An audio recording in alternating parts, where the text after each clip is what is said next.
Today is Monday, July 20th, 2020. Coming up on Roland Martin Unfiltered, a 2-hour tribute to the great Congressman John Lewis, civil rights icon, one of the most important figures in American history. He passed away at the age of 80 on Friday. Among the folks who are going to pay tribute to him, actor and activist Harry Belafonte, civil rights activists and good friends of his, XERNONA CLAYTON and Reverend Dr. James Lawson. Members of the Congressional Black Caucus, including Karen Bass, the CBC chairwoman from California, Al Green of Texas, Jim CLYBURN of South Carolina, and also Senator Kamala Harris of California. Reverend William J. Barber will also offer his condolences. Janice Mathis of the National Council of Negro Women, who worked with him in Atlanta, along with Melanie Campbell of the National Coalition on Black Civic Participation. They will also join us. And of course, we have our expert panel, Dr. Greg Carr of Howard University, at Joa Asoma of Impact and Political Strategist, and Dr. Charles Becknell of the University of New Mexico. We also have Dr. Rosalind Satchel, Black Lives Matter from Los Angeles, folks. And we will also, you will hear for the first time my full interview that I did with Congressman Lewis in 2018. Some amazing nuggets. He talks about Dr. King. He talks about what he wants the youth 50 years from now to think about his life and legacy. And for the first time, you will hear the first time he and Colin Kaepernick actually talk to one another. Trust me, you don't want to miss this tribute to John Lewis. It's time to bring the funk on Roland Martin Unfiltered. Let's go. He's got it. Whatever the biz, he's on it. Whatever it is, he's got the scoop, the fact, the find. And when it breaks, he's right on time and it's rolling. Best believe he's knowing. Putting it down from sports to news to politics. With entertainment just for kicks, he's rolling. It's on go, roll, y'all. It's Roland Martin, rolling with Roland now. He's funky, he's fresh, he's real, the best, you know he's Roland Martin now.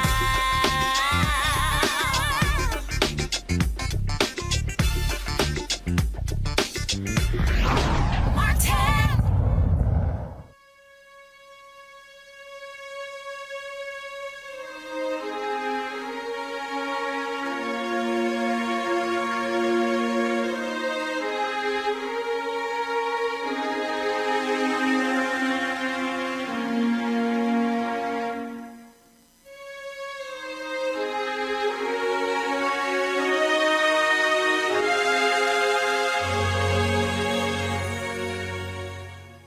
For the past 3 days, the world has mourned the loss of Congressman John Lewis, who died on late Friday night at the age of 80. So many people offering their condolences, folks who worked with him, who spent time on the campaign with him, and the civil rights movement with him. One of those folks joins us right now.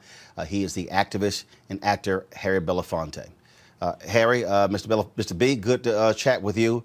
We talked on Friday.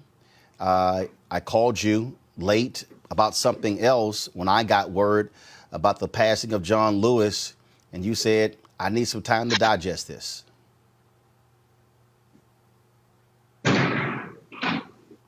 Mr. B? Harry Belafonte? Can you hear me? Yes, I can hear you now. Go right ahead. Okay. What was the question? When we talked on Friday, I called you about something else and then gave you the word about the passing of John Lewis, and you said, I need some time to digest this. Yep. It was a severe awakening to a moment in our history when I was a part of a world that could reflect on how blessed we were to have shared some time with John Lewis. I have had the privilege of working with many a great warrior during the great struggle of the civil rights movement. People like Dr. King, people like W.E.B. Du Bois, people like Paul Robeson, and many others. Fannie Lou Hamer, Ella Baker, and in the center of all of that experience, to have been able to stand side by side with John Lewis. I don't think the journey that many of us enjoyed, the rewards of those of us who were part of that struggle, would have been the same had John Lewis not been in our lives. I don't think that we could have had a greater reward than to have shared those moments with John Lewis. No one was quite like him. His strength, his humanity, his warmth, and his incredible genius with a gift of serving the cause of human rights and human survival. John was a handful of people who were a great inspiration, like Dr. King and Ella Baker, Fannie Lou Hamer, and many others who gave of themselves so unselfishly in the struggle for human rights and human dignity. I am rewarded by the fact that I was given the privilege to share that journey with John. He was indeed as everyone has said, Andrew Young said, a man who exuded nothing but humility, who was completely focused on the work, and it wasn't about ego, it was all about getting the job done. It was not just getting the job done, but how he got the job done. And he made a contribution that turned out to be one of the great rewards of being a part of that movement because of what he brought to the table. His genius, his passion, his courage, and his strength, giving us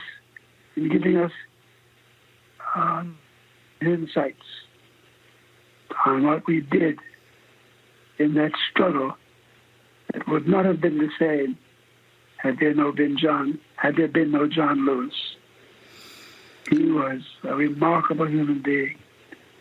And I think many of the things that we achieved would never have happened had John not been in our lives, an intricate part of that struggle and how rewarding it turned out to be.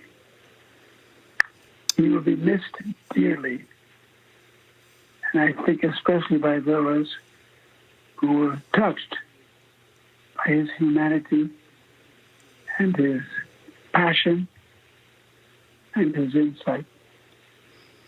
I will think of him forever, and I will be reminded of how blessed we were that he was in our midst. And of course, he was very thankful for you because you were responsible for his first trip to the motherland, to Africa, when you felt that he and Fannie Lou Hamer and others needed a respite from all of their hard work. Well, when I met John, he came to the early mobilizations of the civil rights movement when young people from all over the country were being declared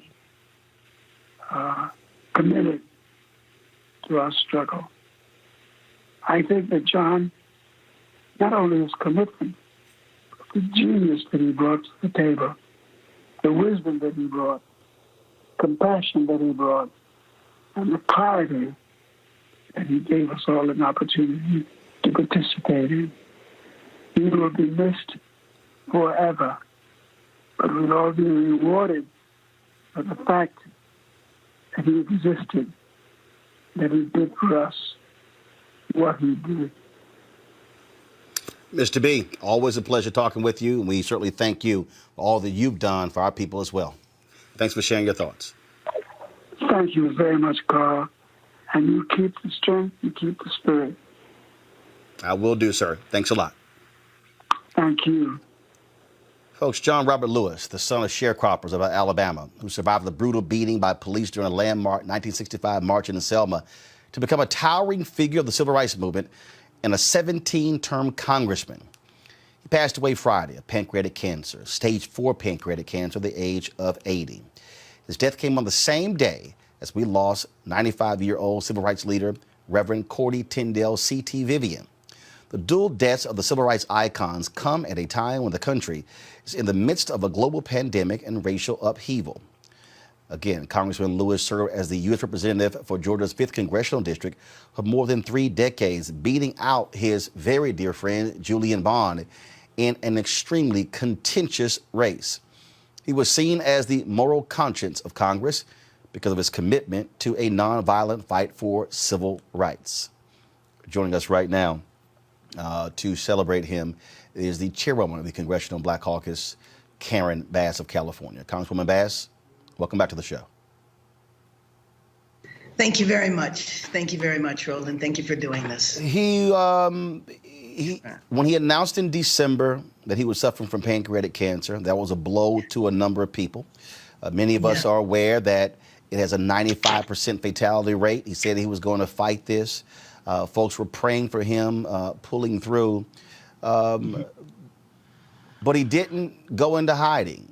Folks were shocked when he made that last visit to the Selma Jubilee to commemorate Bloody Sunday. When he appeared, people were stunned to see that he came out there just 3 months after that, after he announced that diagnosis. That's right. That's right. And remember now, just a couple of weeks ago, he was at Black Lives Matter Square, taking what will be iconic photographs, standing right on the street where it says Black Lives Matter. And I think for him to do that as his last public act was a statement. I interpret it as a statement to the next generation. I interpreted it as him passing the baton. And you know, Mr. Lewis, I'll tell you, it's a weird day here today on the Hill. You know, we're voting right now, and I stepped away from the floor to take some votes. But all of us, you know, are here kind of out of sorts. We had a moment of silence, and everybody has a heavy heart. And we will be honoring him this week on the floor, probably with speeches, maybe on Wednesday. The family is not going to make plans or arrangements until after C.T. Vivian is laid to rest. But at least I'm glad that the flags are still flying at half-staff, as I hope they do every day until Mr. Lewis is laid to rest. We explained to people who don't really understand what it was like to serve alongside, to travel with, to see how people just revered one of the most important figures in American history. Look, there are 435 House members, 100 United States senators. Everybody thinks that they're important, but Congressman John Lewis was in a completely different class than anyone else. Nobody thought or thinks that they were more important than John Lewis. Of 535, including the senators, I will tell you without question that he's the most respected member in the House of Representatives and in the Senate.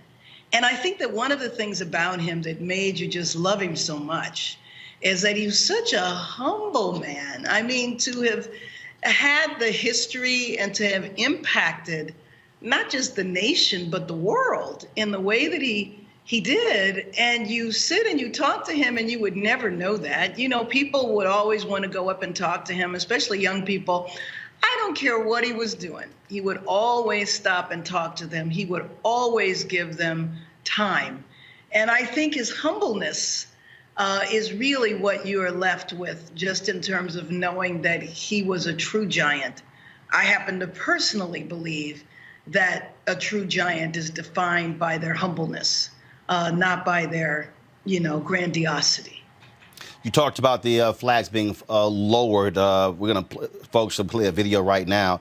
This is the video of the flag being lowered to honor Congressman John Lewis.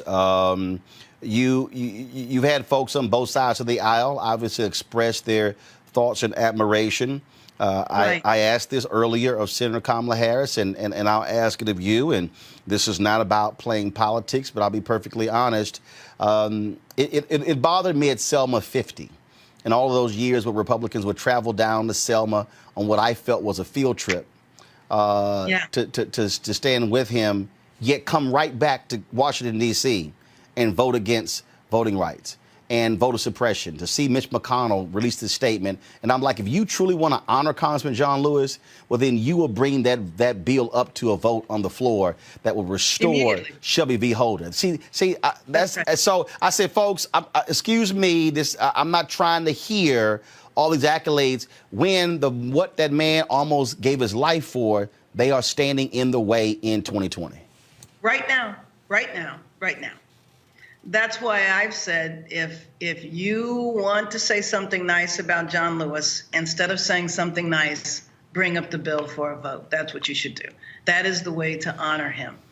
And the idea now that we're facing an election in less than 120 days, and we're still dealing with this issue. But we're not just dealing with it from a party, we're dealing with it from the Supreme Court. The Supreme Court just ruled a couple of days ago undermining the people of Florida who voted to allow folks who had been incarcerated with felonies to vote. And the Supreme Court just threw a wrench in it by saying, yeah, you can vote, but you have to pay any past fine you had. Now, you're coming out of prison. What kind of resources do you have to do that? Sometimes people owe back child support, and they can't afford to pay that. And what on earth does that have to do with voting? The voters decided to open up voting to ex-offenders. The legislature then passed a law saying, okay, the people wanted this, but we're going to limit it by saying that you have to pay money. I mean, what did they used to call that back in the day? Poll tax. Martin, wasn't that a poll tax? Poll tax. Exactly right. And the Supreme Court just backed that up. It is the last question for you. This is something that that Andrew Young said, is that we certainly mourn. We certainly will miss his presence. We'll miss his hugs. But the reality is that he's physically gone, but he is still here because, just like I think Dr. King, folks will be talking about John Lewis for a very, very, very long time. Absolutely. There's no question about that. No question. Congresswoman Karen Bass, Chair of the CBC, we certainly appreciate it. Thanks for taking time away to chat with us.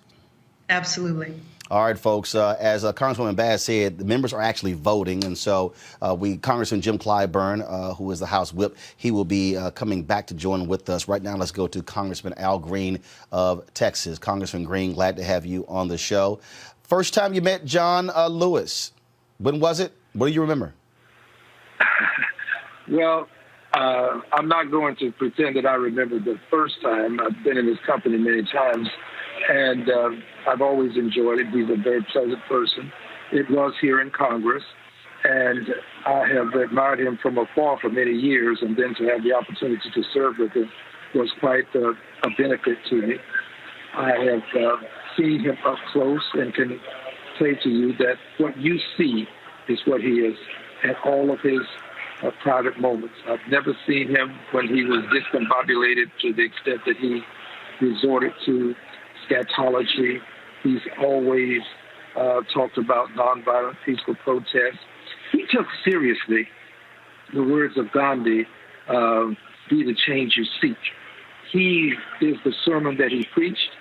He did what we would expect people to do who are approaching sainthood, did unto others that he would have them do unto him. He was there to help people. Just a gentle soul who's going to be dearly missed because he got us all into good trouble.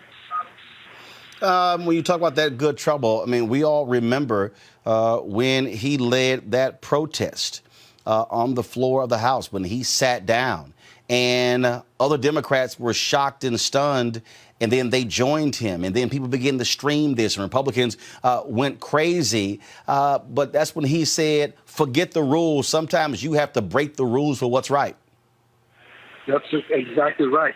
As a matter of fact, a call came over our system that John Lewis was staging a sit-in on the House floor. And everybody perked up, and we rushed over. I was one of the many people to rush over and join him on the House floor. I remember when he said that he thought that it was appropriate to protest for comprehensive immigration reform. So we sat in the middle of the street, right outside the Capitol. We were arrested for obstructing traffic, I believe, and went to jail. But then I remember the time when he talked about the horrors of Sudan and how people were just being harmed. There's a genocide by some standards. And so we went over to the Sudanese embassy. I'm following his lead. I assure you, these were his lead. And I was honored to follow him. We were arrested there, Sudanese embassy. And so we spent time together in jail in the same cell. And he would talk about peaceful protest. I remember him explaining to me about the circumstance of the Edmund Pettus Bridge and how Jimmy Lee Jackson had been murdered by the police defending a family member, and how that was a part of the spark that ignited that move to cross the Edmund Pettus Bridge. He was the history, and his record, his ability to recall these things was just phenomenal. He would talk to you about who was seated next to him when something occurred. His recall was just amazing in terms of this history that was so important to us. Congressman Al Green, we certainly appreciate it, sir. Thank you so very much.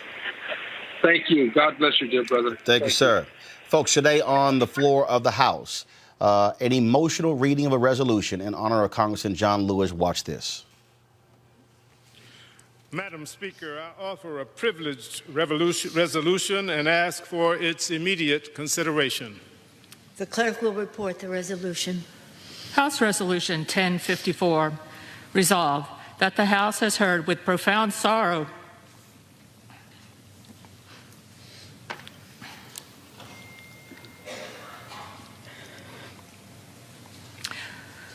of the death of the Honorable John Lewis, a representative from the state of Georgia. Resolved that a committee of such members of the House as the Speaker may designate, together with such members of the Senate as may be joined, be appointed to attend the funeral. Resolved that the Sergeant of Arms of the House be authorized and directed to take such steps as may be necessary for carrying out the provisions of these resolutions, and that the necessary expenses in connection therewith be paid out of applicable accounts of the House.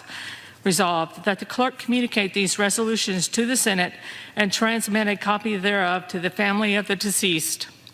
Resolved that when the House adjourns today, it adjourn as a further mark of respect to the memory of the deceased. Without objection, the resolution is agreed to and the Wow, an emotional reading there. In a moment, I'm going to play for you the moment of silence they took on the House floor. A clearly emotional Speaker Nancy Pelosi. Joining us right now is Reverend Dr. William Barber, of course, Repairs for the Breach and Poor People's Campaign. Reverend Barber, John Lewis, we don't call him Reverend John Lewis, but you're talking about somebody who had deep, abiding faith, not only in the Bible, not only in Christianity, but in the goodness of people to eventually do the right thing. Exactly. He was a trained theologian. I'm not sure he didn't preach a trial sermon. I thought I heard somewhere, read somewhere that he did, but he was prophetic. He was a prophet of sense, and which is why I think we must handle his life and handle how we memorialize him very carefully. John Lewis knew and believed that people could change. Now, he didn't believe it was easy. And one of the things I love about him is he did not speak a lesser truth in the hope of transformation. You know, sometimes we think if we compromise a lot, it'll make people change. John Lewis understood it's not through the compromising, it's through the courageous, loving, truth-telling that causes people to see the error of their ways. And Roland, I was thinking about it, when John Lewis went to Selma, he needed to be with the people. We often speak of people as lone actors. You know, he went there because there was organizing going on that had been going on for years. He was beaten on that bridge because he could have run faster than Miss Brewington when she was knocked down. But saw her, he covered her, and that caused him to get brutalized even the more. He was the only speaker that I know, I've not read all of the speeches from the day on March Washington, that mentioned sharecroppers. He was the speaker that criticized Kennedy's bill, even though he said some of it's good, but it's not enough. He was the one that really said, listen, if this bill protects sharecroppers who lose their farms and are run off their farm because they try to register to vote, and if it doesn't protect maids who make $5 a day in households that make $100,000 a year, it's not good enough. We need to do more. So he carried the poor with him to the March on Washington. And in a very profound way, he was the one that they asked to change his speech. You know, Roland, because his love was the kind of love that knew love and truth have to go together. And that means even challenging your friends, even as you stand against your adversaries. I think part of the thing that still bothers me is that, and I talk about this with Dr. King, that they offer up this whole view that MLK was just this meek figure, wanted everybody to get along. But the reality is these were radical revolutionaries.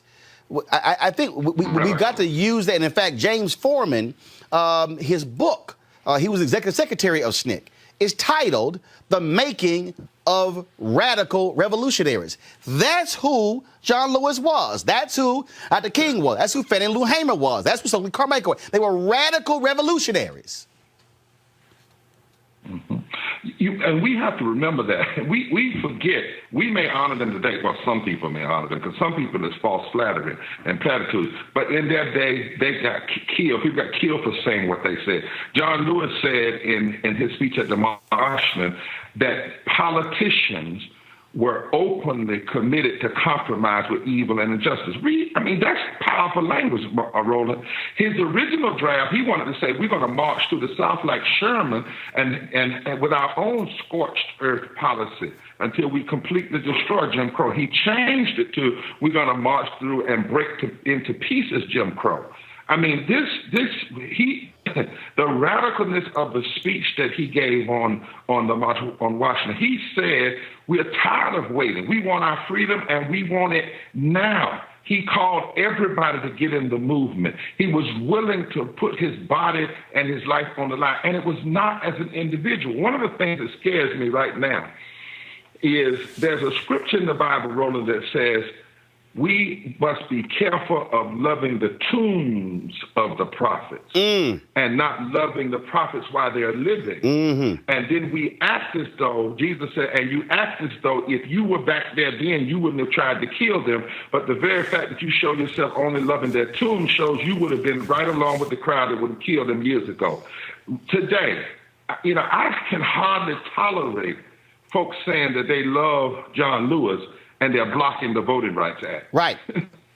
from being restored. I can hardly tolerate it when you say you love John Lewis, but you won't pass health care for everyone and living wages, the things he fought for, not just recently, but he was talking about in 63.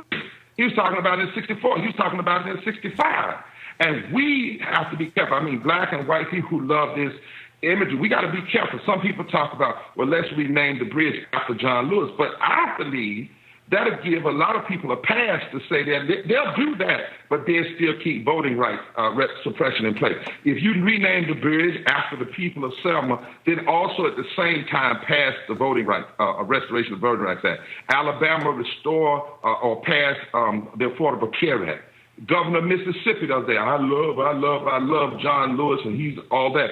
Well, stop suppressing the right to vote. You can't love people. Jesus said, you say you love me, but your heart is far from me. And we have to be very careful in this moment. Last for you, Reverend Barber. Anytime I would see Congressman Lewis, he would always say the same thing. Brother Roland? That's how I was greeted. And he would always ask how you're doing. And people would watch him, and they would, as he got older, they would see he was moving slower and slower and slower. But the fact that even last month, knowing he is dying, he wanted to come down just literally, I'm talking about across the street from my office, to stand on that Black Lives Matter plaza, and he was constantly engaging with the next generation of John Lewises. That's right. He didn't go into hiding. Yeah. So, you know, this group. Go ahead. No, go ahead. He didn't go into hiding. You know, it's tough for me. I called him when we first heard the news because my brother had just died from pancreatic cancer. And I called him, and he said, look, fight on. He said, keep staying in good trouble. Don't you give up on that Poor People's Campaign. I had a privilege of leading a prayer at the wedding of Congresswoman Lee. She took time in the middle of her wedding to have a special prayer for John Lewis in California. And when I would see him several times, I actually have a video of me walking with him. And actually, I told him, I said, you made me put my cane down, because I actually gave my cane away and walked beside him and held his arm. But while he was doing that, he was saying, keep up the fight. Now, think about this. John Lewis looks at the people, the young folk today, and said, that's me. That's me at 23. That's right. me at 24. Right. And the fact that he would get up out of his bed and go there knowing that he had pancreatic cancer. You know, he challenged the rest of us. I had to come out and go there. He was constantly challenging. And what I want to say to everybody that was going to, because a lot of attempts are going to be to laud him in his grave. And we should, Lord, we shouldn't forget. But please, for heaven's sake, let's don't just raise statues and memorials. Let's pass. And for my Republican brothers and sisters, many who fought him, this is really a time for you to regain your humanity, to let this death move you. For Democrats who may have been wavering a little bit on being forceful, this is a time to be as radical as John Lewis was on the Edmunds-Pettus Bridge, as radical as John Lewis was in 1963 at the March on Washington, as radical as he was with those 40 arrests. Because you know what, Roland? One of these days, we're going to die. And one of these days, somebody's going to write history about us. And let it not be said that Martin and Rosa and John, in the face of death and evil, were more radical than we were. When most of those things we don't even have to worry about today. For the most part, we don't have to worry. I mean, somebody could try, you know, we get death threats. But for the most part, we don't face half of what they face. So there's no reason we should be compromising. There's no reason we should not be pushing an agenda. There's no reason we should not be pushing the third Reconstruction and a reckoning and a wrath. And we should do it in memory of all of those like John Lewis and C.T. Vivian and others who stood in the face of death and lived out their truth, and lived out their justice, and lived in love even in the face of hate. Indeed, Reverend William Barber. We appreciate it. Thanks a lot. Thank you, sir. Folks, this was the moment of silence today on the floor of the House for Congressman John Lewis. Madam Speaker, I ask that all members rise for a moment of silence in remembrance of the Honorable John Robert Lewis. The chair asks that all those present in the chamber, as well as members and staff throughout the Capitol, and all who love John Lewis, wherever you are, rise in a moment of silence in remembrance of the conscience of the Congress, the Honorable John Lewis.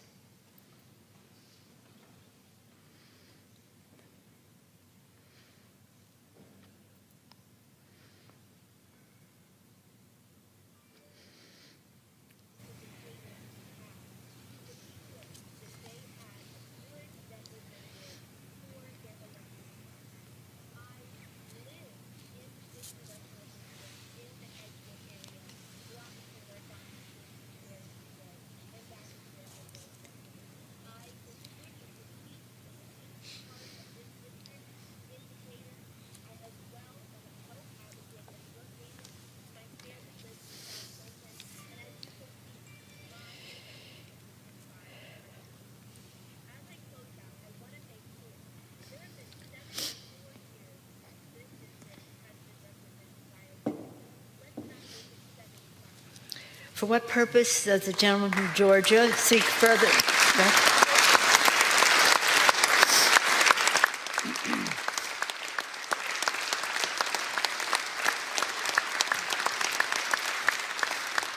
Clearly emotional and teary-eyed Speaker Nancy Pelosi, who has served a number of years in Congress alongside Congressman John Lewis. My next guest knew him from way back in the day. She worked with the SCLC along with Coretta Scott King, Reverend Dr. Martin Luther King Jr. Joining us now is XERNONA Clayton. Ms. Clayton, how you doing? Oh, I'm doing wonderfully well. And Roland, I have been listening to what all the people are saying about John, and I've taken time to call some families who had younger children and said, I know you're watching television, I hope you are, well, it's on all day about John and C.T. Vivian. And I said, these are not PR stories. The people you are seeing on television lived those lives. Mm-hmm. I saw them. I'm the privileged one because I saw them every day. I said that C.T. must have felt like he had a mission, and he was on a mission. He was fast-paced. He walked so fast all the time. He'd come in the office, and most people would say hello to everybody and then move on and check the messages. C.T. would walk through the door, speak to everybody in one group, and boom, down the hall he'd go to his office. Always fast-paced. You'd have to catch him and give him his messages. And we used to say, I think that this man is constantly waiting for the next moment, for the next movement, for the next, He just was fast-paced. He didn't waste his time. And I put words in his mouth. I said, he's saying, do as much as you can, as often as you can, and don't sit on your can. I don't think he added that, but I did. But he did not waste time. And so what people are seeing now on television was the real C.T. who really had a mission and went for it. Now, John Lewis and I were more personal friends. I don't know if you know that I put him and his wife together over both of their objections, but I didn't care. I wanted them together because I just thought they deserved each other. Lillian, who was my very best friend, Lillian was quite an intellect. She traveled abroad, studied abroad, read every thing there was, and quite knowledgeable about many, many subjects. John didn't quite have that same exposure of education because he was in Alabama with segregated environment and all this, but they both had a commitment. John Lewis was easy to see that he had this commitment from a young boy. He was determined, I think, to make a change in our society. He wanted to right the wrongs. I met his family, and his mother, when John asked her, why do they have these two fountains in the stores? And her answer was this, John, that's the way it is. Don't get in trouble. Don't get in trouble. Just take it as is. Don't get in trouble. And that's how he started that. Well, if it's good trouble, it's okay. But John said he's going to help change that. And after he met Martin Luther King, he was just absolutely transformed into doing the right thing, doing the good things, doing the changeable things. Because he had a spirit about him that if you changed a man's heart, you can also change his behavior. And that's the way he practiced his life. And that was the rehearsal for the biggest life he's going to live up in heaven, I think. I liked the life that John lived because he was never a pretentious person. What you saw, his expression, is what you really got. And I cried when he came home from getting the bad news from his doctor. He said, I want to go home. and he came home to Atlanta. And then I was called in to see if I wanted to see him, and I did. And we had a moment together, and he thanked me for our many, many years of friendship and love. And then, of course, when he did pass away, I felt the tears coming. And then I finally got a hold of myself that I'm the blessed one. I got a chance to see both these men who died on the same day, and now they're going to heaven together. And so you see a pretty picture. And I have not cried. I've been busy, of course, doing interviews, talking about them, and it's not a problem for me. And I'm sorry that I couldn't give you all the time you wanted, but I've been doing so many interviews that I've, made another commitment. But I love to tell the story, and I've told these young people that, God gave each of us the supreme gift, which was life. And when someone gives you something, you want to return the favor. And so I say that what we can do for God to return this wonderful favor is to live a good life. John did that. He led and lived a good life. Loved everybody. I mean, everybody. It would take John so long to get any place because he stopped to say hello, and he stopped to take pictures, and he stopped to chat with people. And it was a joy to be around him. So I wanted the youngsters to know that we're not seeing public relations on these screens. This is the man's real life. XERNONA CLAYTON, it's always great talking with you. You always have great stories, and you said you didn't care that they didn't want to get together. You said, I'm going to make it happen. Yeah, right. I set up everything. And but guess what? They stayed together 44 years. Indeed. So it worked. I had that sixth sense that this is going to be the union that will last, and it did. So you see, anybody looking for help, call me. Well, we gonna make you the next host of the Love Connection. Yeah, right. Now, I didn't charge for that, but I'm charging now. I need money now. So. Ms. Clayton, we appreciate it. Always a good pleasure, and I hope to see you soon when I go through Atlanta. Good. All right, thank you. All right, Bye-bye. Thanks a bunch. Folks, Elijah Jacob Mears put this video out on Twitter, and it's a 20-second video. But I just think it just spoke so profoundly about John Lewis. Watch this. Be kind, be hopeful, be optimistic, never get down.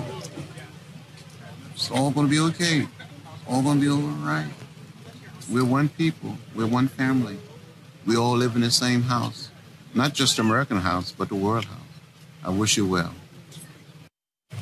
Be kind, be hopeful. Melanie Campbell, National Coalition on Black Civic Participation, spent time, obviously, in Atlanta, working alongside many of these greats, including Reverend C.T. Vivian and Congressman John Lewis. Melanie, just your initial thoughts about these two amazing figures, both passing away on the same day.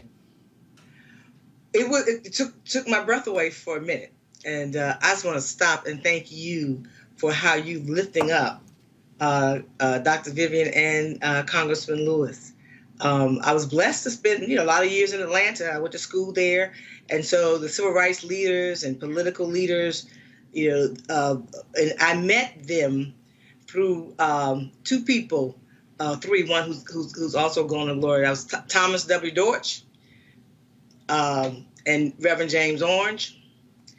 And from that's how as a student, it just became my pastime was working on campaigns.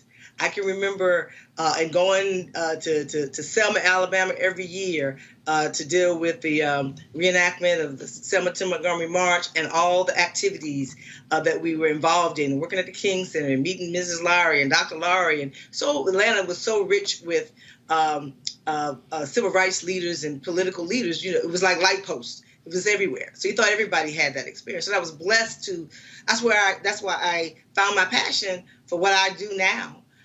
Starting out with doing voter registration. But I remember working on Congressman Lewis's congressional race in 1986.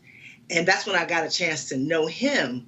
And the man he was just so kind to everybody and so friendly. And you know, you knew this great icon of what he had done in the civil rights movement of the 60s, but just to be able to be in his presence. And he always was so friendly. That's what I personally remember about him.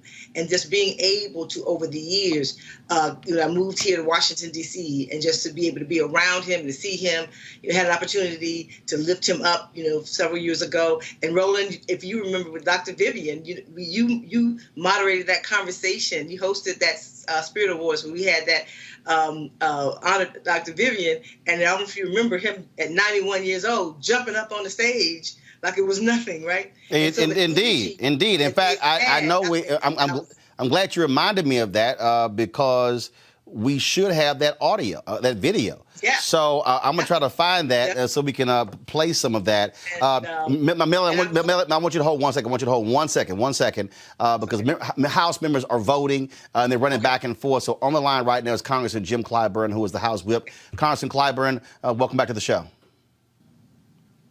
Okay, all right. So I had here Clyburn is back, but Melanie, go right ahead. Once he comes online, we'll go to him. But go ahead. The last thing I really wanted to say was, and we were on that bridge with him in Selma in March the 1st, and to be able to see him come to Selma one more time was a privilege, you know, and a bittersweet, you know, moment. But just to see him, he never stopped, and then to be able to see, wasn't there, but just to see that he went to Black Lives Matter Plaza the way he did, and always, and what I learned from Congressman Lewis and Dr. Vivian and all those who touched me and poured into me was that it wasn't about you, it was about the people.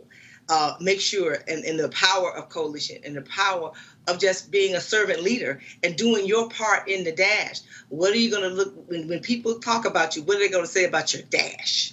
Right. And that's what I will forever remember. That's why I'm wearing my Power to Sister Vote t-shirt in honor of him when I was thinking about what am I going to put on the vote. I had to put on the vote. And I'm with you, Roland. I saw something you posted earlier. If Mitch McConnell believes that he really wants to lift up Congressman Lewis, then go ahead and pass that bill.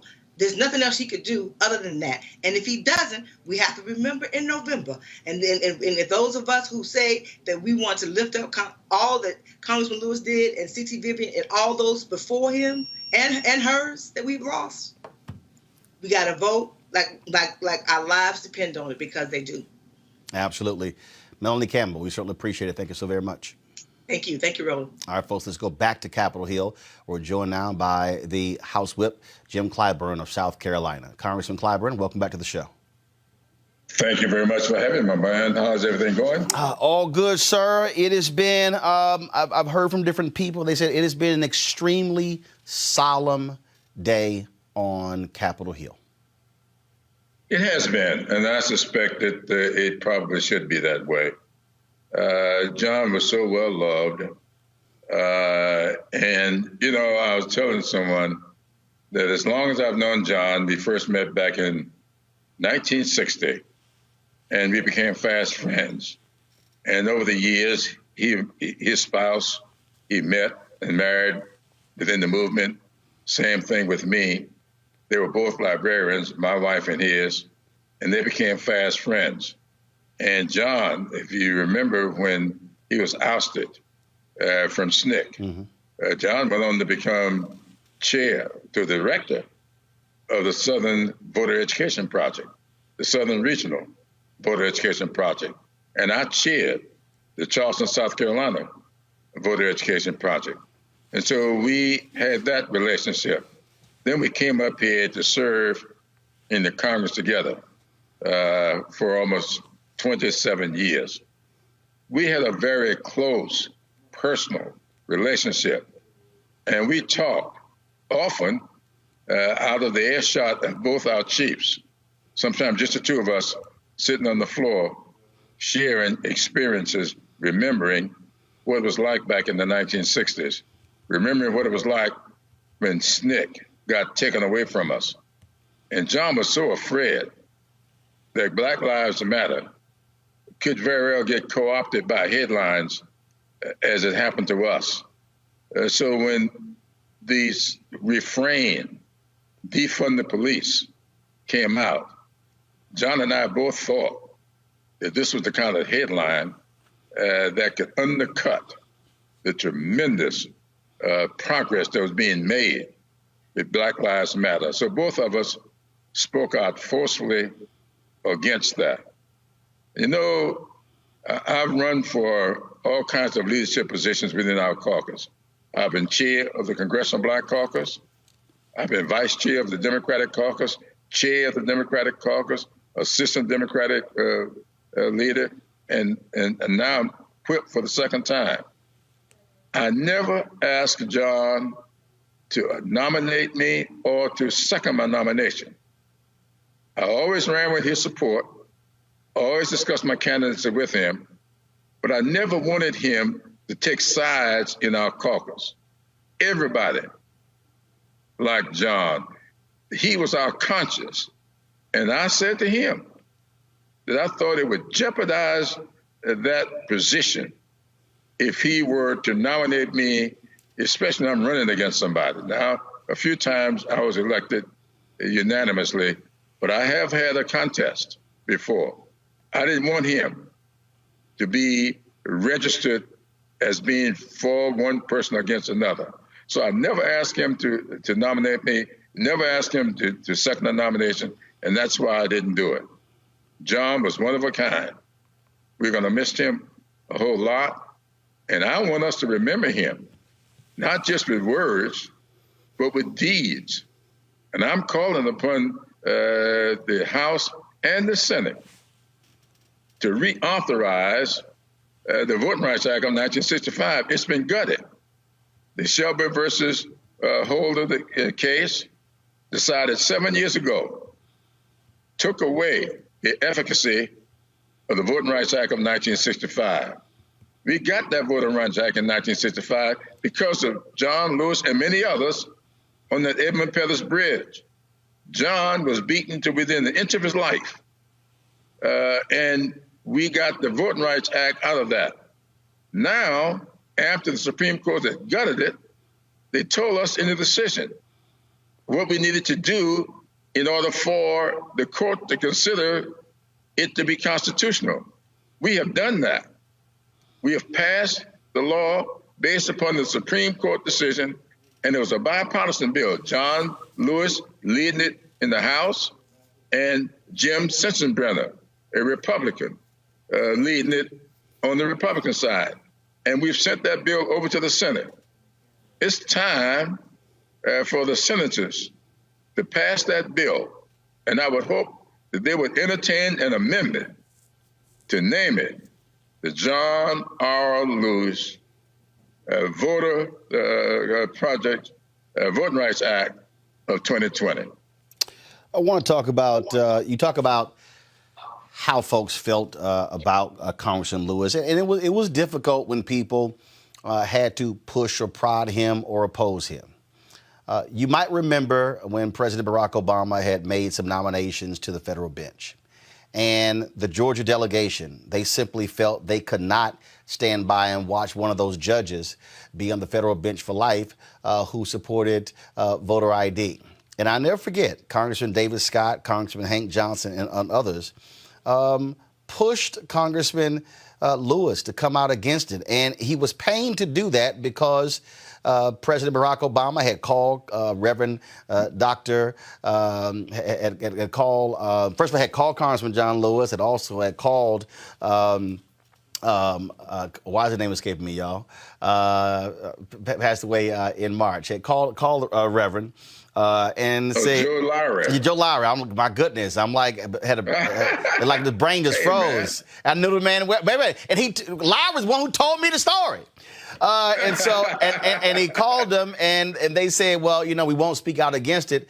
But these members said point blank, sorry, no, John, you can't be quiet. You got to speak out And he was not happy. He was not happy having to give a news conference, and they were paying to do it, but they just simply said, like, we love you and respect you. And then one of the members said after the news conference, let's just say he had a few choice words for them, making him do that. But that was sort of, people did not, want to have to, grapple with him, but they said, in this case, no, we got to do this.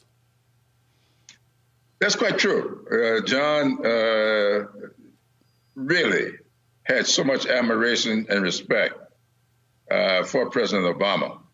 And since Obama made that nomination, he did not want to come out against it.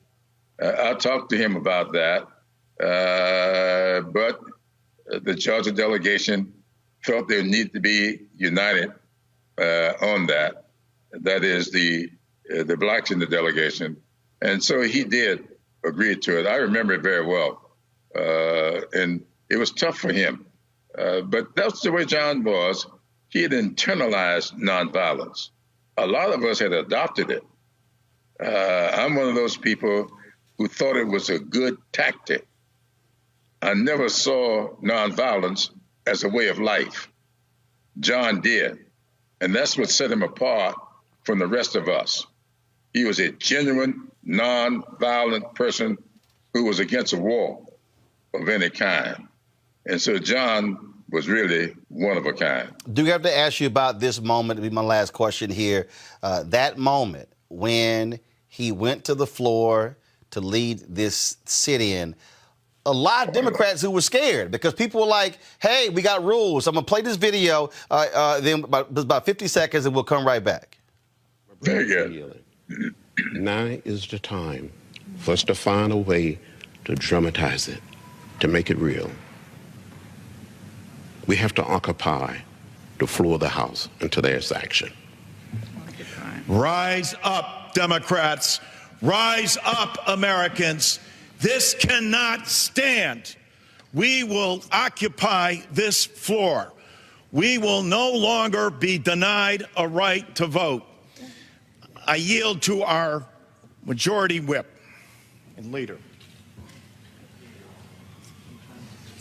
We sit down. Gentleman's time has expired. Pursuant to clause So we can 12 stand. per NA of Rule 1, Chair declares the House in recess till the hour. My friend, my brother, for yielding. Congressman CLYBURN, there were a lot of Democrats. You saw some of the looks on their faces like, did he just sit down on the floor? Yeah. Well, John Lawson, I give John Lawson a lot of credit for that.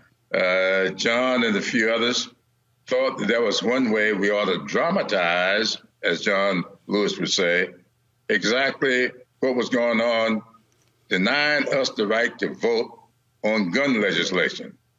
You know what was happening in these schools. It was just horrible. And all we were asking is to bring the bill to the floor, and the speaker would not bring it to the floor. And so we decided to sit down on the floor, and we stayed there. That night, I think, really ushered in a new attitude on the part of us Democrats. I think it's what laid the foundation for us going out and winning the majority, because it unified everybody. We started getting phone calls, getting texts from people all up and down the East Coast, people from Philadelphia, up in Delaware, people from New York and Richmond. We got a bunch of phone calls from Richmond. People got in their automobiles and said, keep the flow, keep the flow. We are on our way.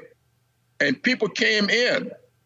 And that night when we finally decided to lead the floor, we went down the steps of the Capitol, went out on the lawn, and there were hundreds, maybe thousands of people out there. And you probably saw that iconic photograph of Nancy Pelosi on John's left. I was on John's right, hoisting him up on some kind of a platform so he could address that crowd. They had come from everywhere. And so they needed to hear from John. That was a great night. That's the night that I think we got the unity that was necessary for us to be successful in the 2018 elections.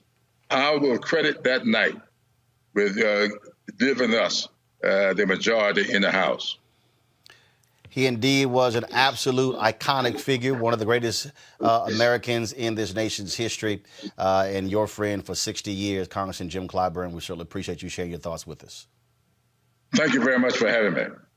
All right, folks, we talk about, again, the impact of a Congressman John Lewis on so many people. You really do have to think back to the Student Nonviolent Coordinating Committee. Think back to that period where that was young folks who were in SNCC. They met at Shaw University in 1960. They met there where they began to plan. Ella Baker was one of the folks who was helping, advising them as well. And out of that, if you think about most of the most important actions that took place between 1960 and 1968, really, it was about SNCC and how those young folks were able to make a difference when it came to leadership. Those things were extremely important. Right now, folks, I want to pull in Janice Mathis. First off, National Council of Negro Women. She spent a significant number of years in Atlanta with Rainbow Push. Janice, you came across on many occasions Reverend C.T. Vivian as well as Congressman John Lewis. Certainly, working for Reverend Jackson and the Rainbow Coalition, there was a connection between them. Those young men who led that movement were forever changed by it, and there was a kind of fraternity of them. They would gather in Tennessee, in Memphis, on April the 4th. They would gather on Black History Month, various occasions, and you could just tell that they were united by a common purpose and a common cause. So I was fortunate to know both those gentlemen and to admire and respect them both, and really to appreciate what they were willing to do for a young sister who had it in her heart to try to make a difference. And on that particular point, although you had a civil rights movement that was very patriarchal, those two individuals understood the vital importance of Black women. I've seen numerous sisters talk about who were born after the civil rights movement, who talked about the mentoring and the counseling and the words of wisdom that they received from both Reverend C.T. Vivian as well as John Lewis. And, it wasn't so much what they said, because, John didn't say a whole lot, but it was the way they conducted themselves. I remember that we were planning this march to reauthorize the Voting Rights Act. That was back in 2006 in Atlanta, keep the vote alive. And I was nervous and scared. And one by one, John said early on, I'll be there. Count on me. What do you need me to do? It was that kind of support. And then even as a young person, I think Congressman Lewis will always stand for the proposition that young people ought to be involved. After all, he was the youngest speaker on that platform in 1963 at the March on Washington. And it wasn't a coincidence, because beneath the steps of the Lincoln Memorial, they gathered before they spoke, and there was some disagreement about who would speak and how long. And Dorothy Height, who was the president of the National Council of Negro Women at that time, urged the fellas to let John Lewis speak. And he tells that story, and she did too, that she gave up her spot on the podium so that he, a young, very young person, could have a word and some words to say. So it's all about that mutuality. And I heard Melanie say, number one, 2 lessons. You can't be scared, and you got to know that it's not about you. It's about the people. I thought about, at first I felt sad and mad because John Lewis fought for voting rights for 55 years. And here we are mourning him and celebrating him and making tributes to him. And it's not as bad as it was in 1965, but we are still fighting over the right to vote. But then I console myself by saying, people don't try to steal something that is not valuable. So the fact that we're still fighting for the right, unfettered right to vote tells me that it must be something that is very valuable. Janice Mathis, we certainly appreciate it. Thanks a lot. Thank you for having me, Roland. Thank you for what you do. I don't know what we would do if you weren't doing this. I appreciate it. Thank you very much. Folks, joining us right now is LaTosha Brown. She's the co-founder of Black Voters Matter. I also want to bring in my panel. Dr. Greg Carr is the chair, Department of Afro-American Studies, Howard University. And I'll also bring up my other two panelists in just a moment. LaTosha, the connection between then and now, the connection between young and old. We always hear folks talk about the passing of the baton, and a lot of young folks say, I wish the previous generation would just get out of the way and just let us do what we do. John Lewis had no issue with the next generation stepping up, but he also made it clear that he was still in the fight, that both things can happen at one time. That's right. We shall not be moved. We shall not be moved, just like a tree that's planted by the waters. We shall not be moved. You know, I wanted to start in that spirit because I do think more than anything, what I gathered from him, and answering your question, Roland, is, and I say this often around how deeply spiritual he was, that he did not run away from being an Alabama Southern country boy. He wore it. He wore it as a badge of honor, you know, and I think that what's really interesting, even as I was listening to Representative CLYBURN, you know, what was interesting about John Lewis is that he wasn't beyond transforming and even admitting when he was wrong.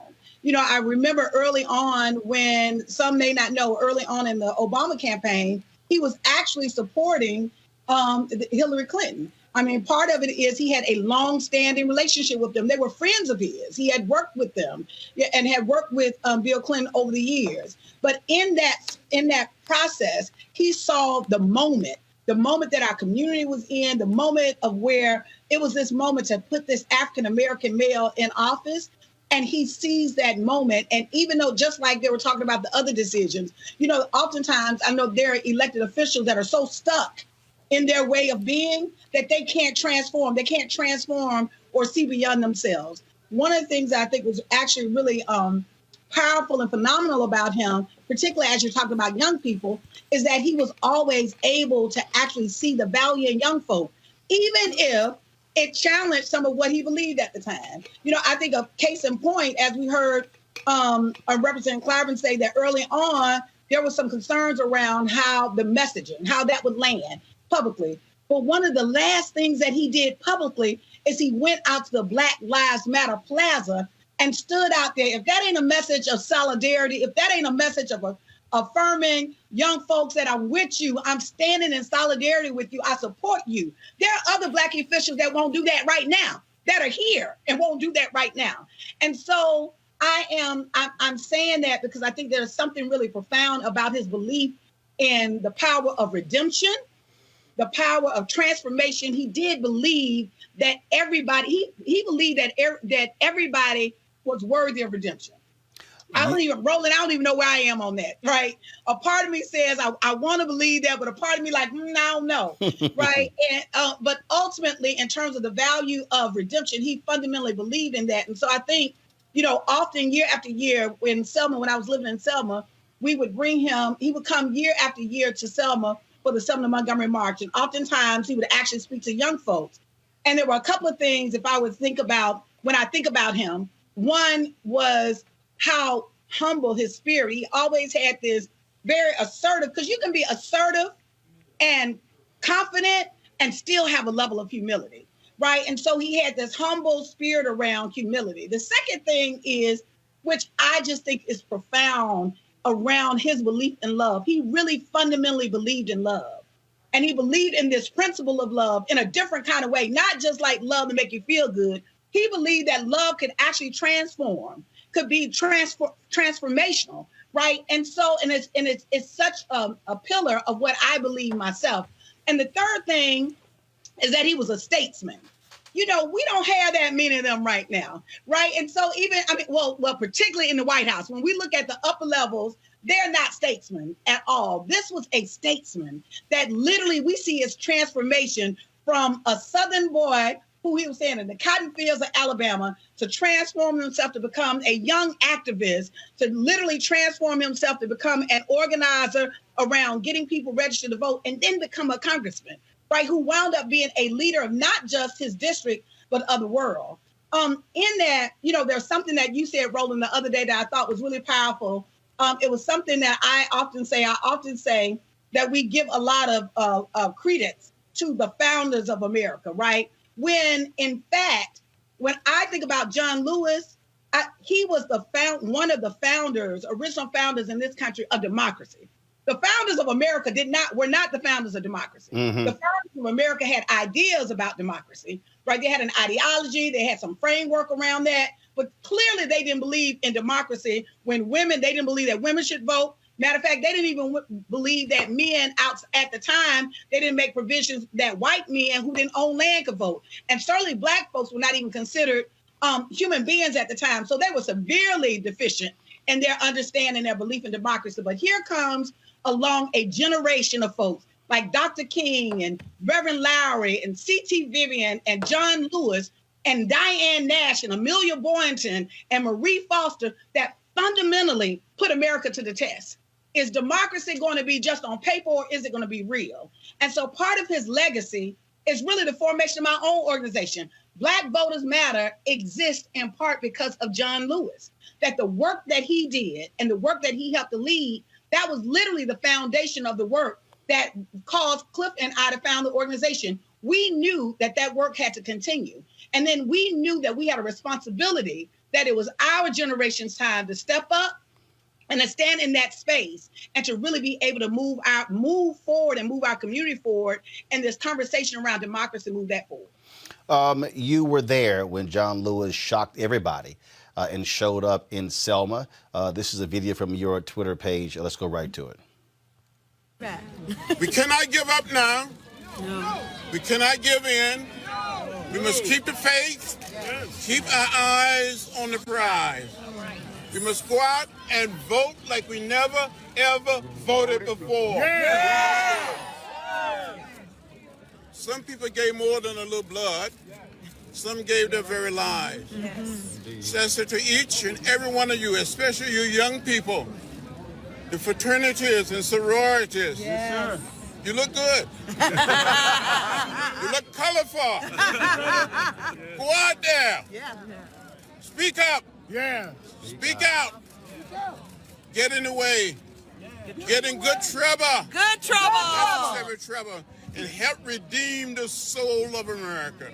Yeah. Thank each and every one of you. I'm not going to give up. No. I'm not going to give in. No. I'm going to continue to fight. We need your prayers now more than ever before. Let's do it. Yeah. We can do it. Yeah. 2 seconds. Selma is a different place. America is a different place. Yes. But we can make it much better. Yes. We must use the vote as a nonviolent instrument or tool to redeem the soul of America. Thank you very much. Good to see you. And of course, when we were there for Selma 50, you also happen to be in a real good spot. You're standing behind Obama and John Lewis, and you were ear hustling. Y'all watch this. Someone carried me in a car. An ambulance and other people came and transported us, and 17 of us are hospitalized. So we want to walk on another. We gonna keep on going for a little bit before we get in the car? Yeah, I think that's yes. Apparently someone carried me. Sasha, that was John Lewis telling President Barack Obama, exactly what happened on that bridge on Bloody Sunday.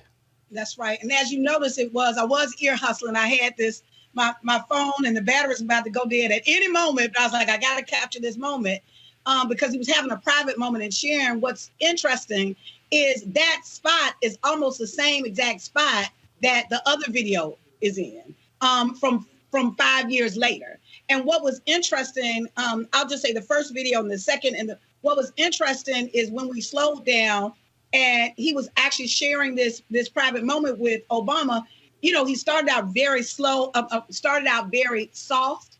You can tell he was almost in some ways reliving. And I just want people to understand what happened. Here it is on the 50th anniversary of the Voting Rights Act and the Selma Montgomery March. He had the opportunity to walk with civil rights activists and the first African-American president at the spot in which he was beaten, beaten, and really Obama would not have been president had it not been for him. Like, is that not like just a profound moment? And I am so grateful that I had the opportunity, Melanie Campbell and Cornell Brooks, where all of us have this opportunity to share that particular moment. And I remember even myself in that moment, I was actually in awe. I was in awe of just what was happening. Here we are in the bridge at this spot, and he's sharing this moment, and he's seeing the fruits of his labor. And then 5 years later, what's interesting about what happened this year when he came up to when he came to the part in the bridge, we didn't know he was coming. We had actually marched, and we were moving forward, marching across the bridge, and then it was just like Moses had parted the Red Sea. That all of a sudden they had parked on the other side of the bridge because, as y'all know, he was sick. And he walked up, and when he walked, the crowd just parted. It's like they parted. Stacey Abrams had helped him to get up on this. They had a little footstool for him. And so he was up there, as y'all saw, speaking with power and fire. This man was battling cancer. He could have been in his home, resting, building up his strength, but he thought it was so important that he be there at that day, in that moment, to give that message to us. And I remember being so moved, and it's interesting because I've walked across that bridge, feels like a million times, but I remember that moment being so moved and in awe of him. I'm saying, wait a minute, here's a man that he ain't got to prove nothing to nobody. He could be at home taking care of himself and his health, but he is so committed to this fight, right, that he is here in this moment. And so even for me, I'm like, who am I to be tired? It was almost like even at that moment, I was recommitted to the cause. And so I think that I hope that in this sharing of the legacy of John Lewis, and I also want to share my experience with C.T. Vivian, who also died on the same day, which I thought that in itself just, they were very close, and they were lieutenants, in this movement that both of them had poured so much into our community, and they never stopped fighting, y'all. Not until they never stopped fighting. This picture right here, Roland, those are the founders, are part of the group of the founders of American democracy. It was not Washington and Jefferson. It was our folks who literally fought for the right to vote to make democracy real. In that space, what I think is important in this moment that we really recognize is that it ain't over. And I think he knew that. I know he knew that. He said it. And so the question is, when we are called, right, because he was real clear that when he got the call and he said, Lord, send me, and he showed up, I think the thing about him is he always showed up. And so the question now for us is, are we going to show up, right, and show up in remarkable ways that we're actually taking this movement to the next level, and then so that the generation behind us can take it to the next level. And so I just think it's really important that part of his legacy is that we rededicate and recommit ourselves to this work. Latasha Brown, co-founder of Black Voters Matter. We certainly appreciate it. Thanks a lot. Thank you. Thank you for having me, Roland. And thank you for your work. I appreciate it. Thanks a lot. Folks, Mark Thompson, of course, would Make It Plain, actually shot, this was a couple of years ago, in a reenactment of Congressman John Lewis walking him through what actually happened on Bloody Sunday. Here is that discussion. How does it feel when you come out here? Do you still feel, some of the same things your body felt 54 years ago? Well, when I walk across this bridge, I go back to 1965 and remember well how I was to walk from Brown Chapel Church on that Sunday, March 7, 1965. As a matter of fact, when we got near where those buses are, there was a group of white citizens, all men, and they just stood and looked at us. But you can see the sense of anger. And if the officers hadn't been standing there, I don't know what would have happened to us. Wow. But we just kept walking with dignity and with pride. We were walking on the sidewalk, orderly, peaceful, no one saying a word until we got much further up the bridge. Jose William and I started talking softly. So glad to have you here. Glad to have And pioneer. there was some concern about what was going to happen to the women and the children in the line of march. We thought we would be arrested in jail. Yes. We didn't have any idea that we would be beaten. Yeah.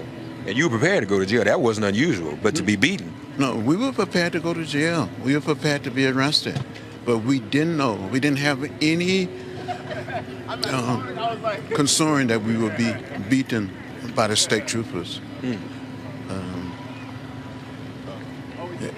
It's not any way to forget that day. And there's no way we can forget you. Well, thank you for everything. Well, I just tried to help out, and that's what I'm still trying to do, to help out. And that's the beauty, because you're humble that way. But if it hadn't been for you, all these women of Congress, all these people of color that we're seeing in Congress, that's because of what happened here. Well, I'm gratified and thankful. I feel more than lucky. I feel very blessed that we have seen unbelievable changes around the South in particular, but around America.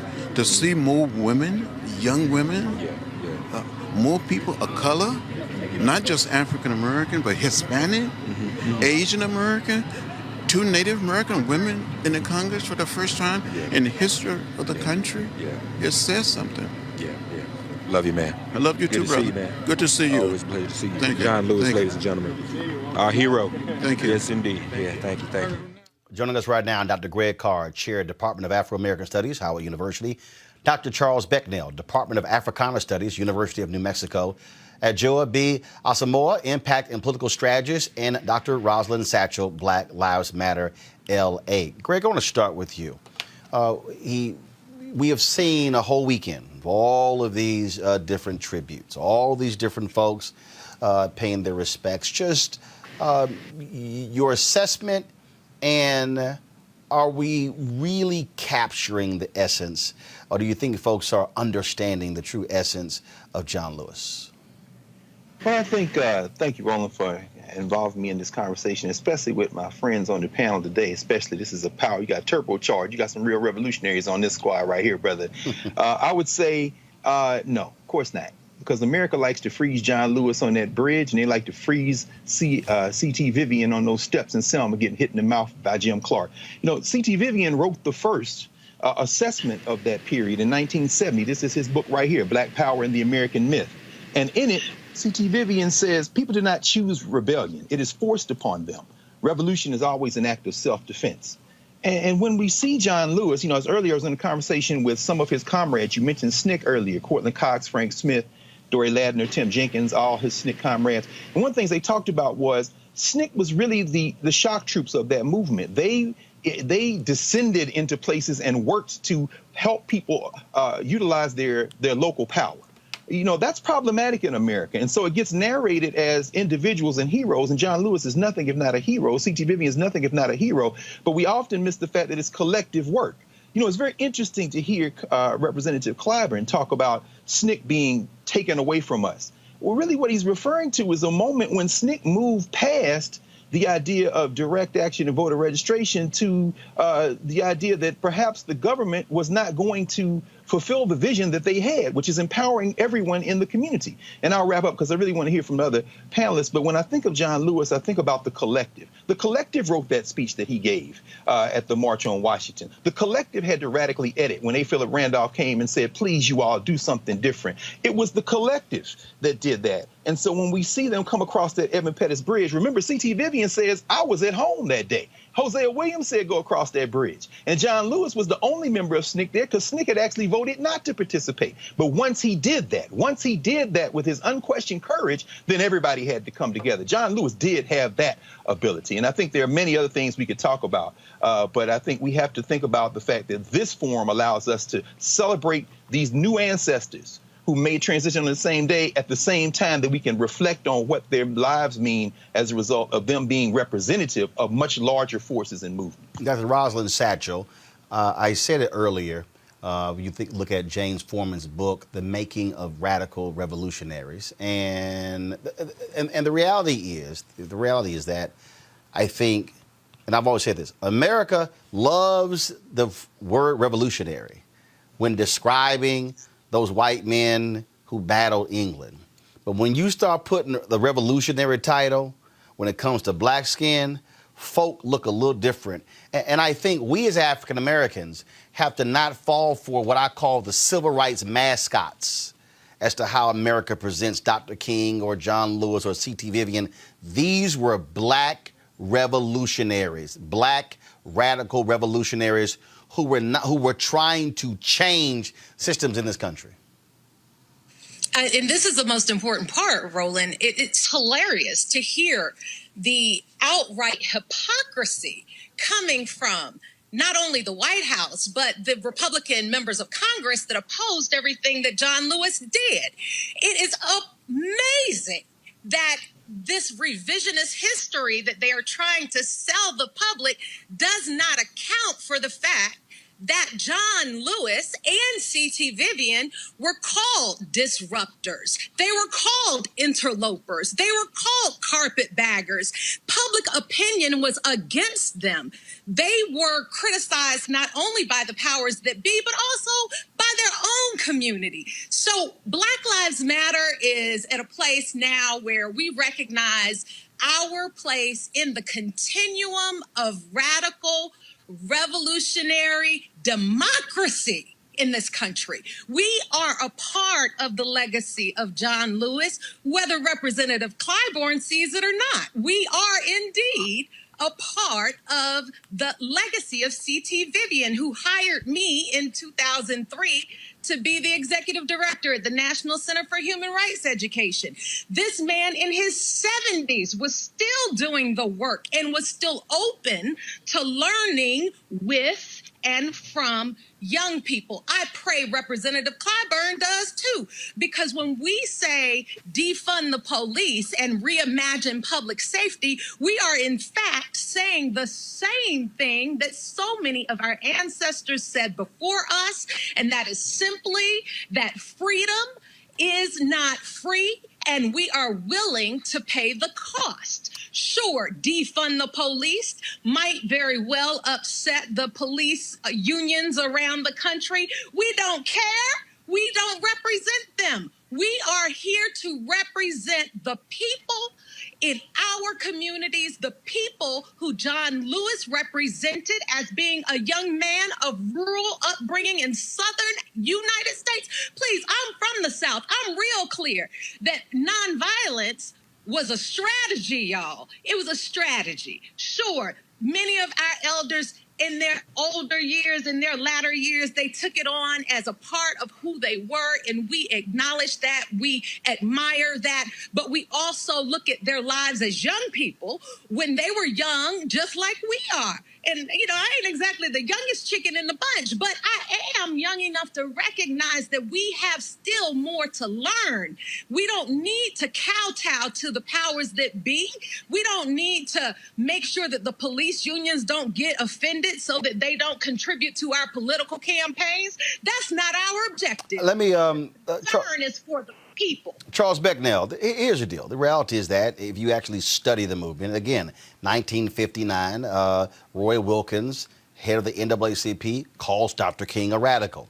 Then Dr. King, as he began to go within the movement, SNCC folks used to derisively call him the Lord. When you folks get to see my interview with John Lewis a little bit later, he actually talks about that. So the reality is we've always had the dynamic, and not just when it comes to black folks. You always have had a dynamic of young pushing and prodding and being and not just walking up to the line, but crossing the line. And then you have others who are saying, no, pull back. And so that's why initially when Congressman CLYBURN made his comments about defund the police, I took it for exactly what it was. An older politician looking at things from a political position, whereas external groups, their job was to push as hard and as far as they can, which is exactly what SNCC did to SCLC, which is why Ella Baker did not want SNCC to be a wing of the SCLC. She wanted it to be a separate institution. Exactly. That's exactly it. Charles, yes. Yeah, there you go. Go ahead. Yeah. So, the battle has to be waged on all fronts. And we, as people who have a history of being oppressed, have always been forced to engage in a zero-sum game, one strategy over the other strategy. And when I think about the life of John Lewis, he represented to me what it means to be young, what it means to be radical, what it means to be militant. He was somebody I could connect with. He was somebody that was willing to push the envelope. And, his power didn't come from only his experience, but his power came from his religious upbringing. He was serious about that religious side of his life, and that's what fundamentally led him to sacrifice. He was a Baptist preacher. As a pastor myself, I can relate to that. His work was guided and inspired and sustained by God, and I think that's what allowed him to persevere in his radical militant stance, where he was nearly beaten to death on at a Montgomery bus station, while he endured near death on a bridge in Selma on Bloody Sunday. And so when we think about John Lewis, we cannot disconnect him from the radical black past of David Walker. We cannot disconnect him from the radical black past of Nat Turner. He's among those ancestors that spoke truth to power and was willing to put his body and his life on the line. Joe, at that point there, Charles, go ahead. Yeah, it's not a zero-sum game for me. It's not one strategy over the other. The battle has to be waged on all fronts, and not everybody can be militant. Not everybody can be radical. When I was in Jackson, Mississippi in 2006, I had the opportunity to meet Hollis Watkins, who was an original member of SNCC. And he told me that we have to engage in the practice of truth-telling. And I asked him what he meant by that. And he said, when he was arrested for registering people to vote throughout the state of Mississippi, when he was put on death row for registering people to vote in Mississippi, it dawned on him that just because he didn't see people on the front line with him getting arrested with him didn't mean that they weren't in the struggle. Somebody had to pray for them. Somebody had to wash their clothes. Somebody had to cook for them. Somebody had to pay their legal fees. And so the battle is waged on all fronts. Joa, your thoughts? Roland, one, thank you so much for having me, especially with this dynamic panel. I come to this work as a student activist. The term headmaster was used at my high school. And as the daughter born to a man who was born under colonization in what would eventually become the Republic of Ghana, who subsequently taught political science and Africana studies, including focusing on the work of our now dear ancestor, John Lewis, that, of course, didn't work for me. And so terminating that title was essentially my first campaign. I have tried intentionally to channel the good, troubled spirit of John Lewis, but it is certainly not enough. I've worked directly with elected officials to introduce and pass bills like the Crown Act, for example, which Congressman Lewis supported. But I have never packed a toothbrush and an apple and left my home knowing that the likelihood was that I was going to jail. Certainly not 40 times. I've never left my home thinking I would be beaten and bloodied. So there's a lesson, I think, in his work, not just in strategy, but in the resilience for all of us to learn about his life, which is a true testament to the power of nonviolent revolution to alter the course of history. He sacrificed so much of himself to move us forward, and we are truly just indebted to him. I don't know if the masses realize how much of a skilled legislator he was. And I think about his work and his legislative record on not just the Voting Rights Act, but, so many others. He, advocated for cuts to ineffective programs while protecting those that have proven records to actually work. The congressman understood, the struggle for civil and human rights was bigger than one law and one vote and one judicial decision. And so I think about being in that next generation of folks who are coming up behind him, and certainly we can never fill his shoes. But I think our work is neatly aligned in that while he was the youngest, in August of '63 at the march, where he essentially said the same thing that we are saying now, which is, we don't want our freedom gradually. We want our freedom now. So I think it's up to us, the next generation of activists who are coming behind him, to truly study his work, understand what it is that he was doing, and for us to follow suit in order to continue to move us forward. A little bit earlier this year, the NAACP Image Awards took place, and they honored Congressman John Lewis with their Chairman's Award. Now, in 2002, they honored him with their highest honor, the Spingarn Medal. This is Leon Russell introducing and presenting that award to Congressman John Lewis. We all have our own personal heroes. We all have those who inspire us, who challenge us to be better, who set a standard of excellence and brilliance and leadership we not only aspire to, but leaves us in awe. For me, for all of us in this room, for people in this nation and around the world who love justice, that hero is the man we honor tonight with the Chairman's Award, Congressman John Lewis.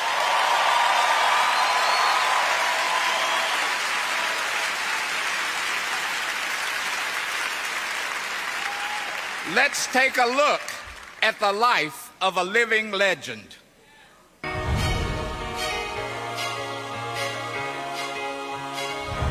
John Lewis never just talked the talk. He walked the walk. In Nashville, Tennessee, Rock Hill, South Carolina, Anniston, Alabama, he rode buses in Mississippi and marched in small towns across the Jim Crow South that were a living hell for our people. I almost died in Montgomery. I was beaten, left bloody. I got arrested 40 times during the 60s, 5 times since I've been in Congress, and I'm probably going to get arrested again for something. He survived and emerged even stronger for the fight ahead. And at every moment on his 60-year journey for civil rights, he has been a leader on the front lines of the cause. When you see something that is not right, not fair, not just, you have a moral obligation to do something. There are those who sacrifice so much while serving in our military overseas. And there are those whose sacrifice comes on the battles here at home. To this day, he bears the scars of our struggle, and he has borne witness to how far we have come and how far we have to go. The last living speaker from the March on Washington. We must say, wake up, America, wake up. We do not want our freedom gradually, but we want to be free now. He now walks the halls of power in the nation's capital, continuing to lead the fight for our community and for all who demand justice. He's the recipient of the Profile and Courage Award, the Spingarn Award, and the Presidential Medal of Freedom. But he is much more than that, for he is the conscience of a nation, a fighter for freedom, equality, and basic human rights. Along the way, he has changed America, and time after time, he has repaired its soul. He is John Lewis, a giant upon whose shoulders we all stand, and the recipient of the 2020 Chairman's Award. It's an honor for me to be here in Washington, D.C. with a true civil rights and legislative icon. And now it's my honor to present the NAACP Chairman's Award to Congressman John Lewis. Thank you very much for this great honor. I'm more than honored to be receiving this award. When I was growing up in rural Alabama during the 40s and the 50s, I tasted the bitter fruits of segregation and racial discrimination. I didn't like it. I saw those signs that said white men, colored men, white women, colored women. And I asked my mother and my father, my parents, my grandparents, why? They would say, boy, don't get in the way, don't get in trouble. But the NAACP inspired me to get in what I call good trouble, necessary trouble, to try to change America. The NAACP has been like a bridge over troubled waters. And we're gonna have some more troubled waters. And we need the NAACP now more than ever before. Again, I said thank you.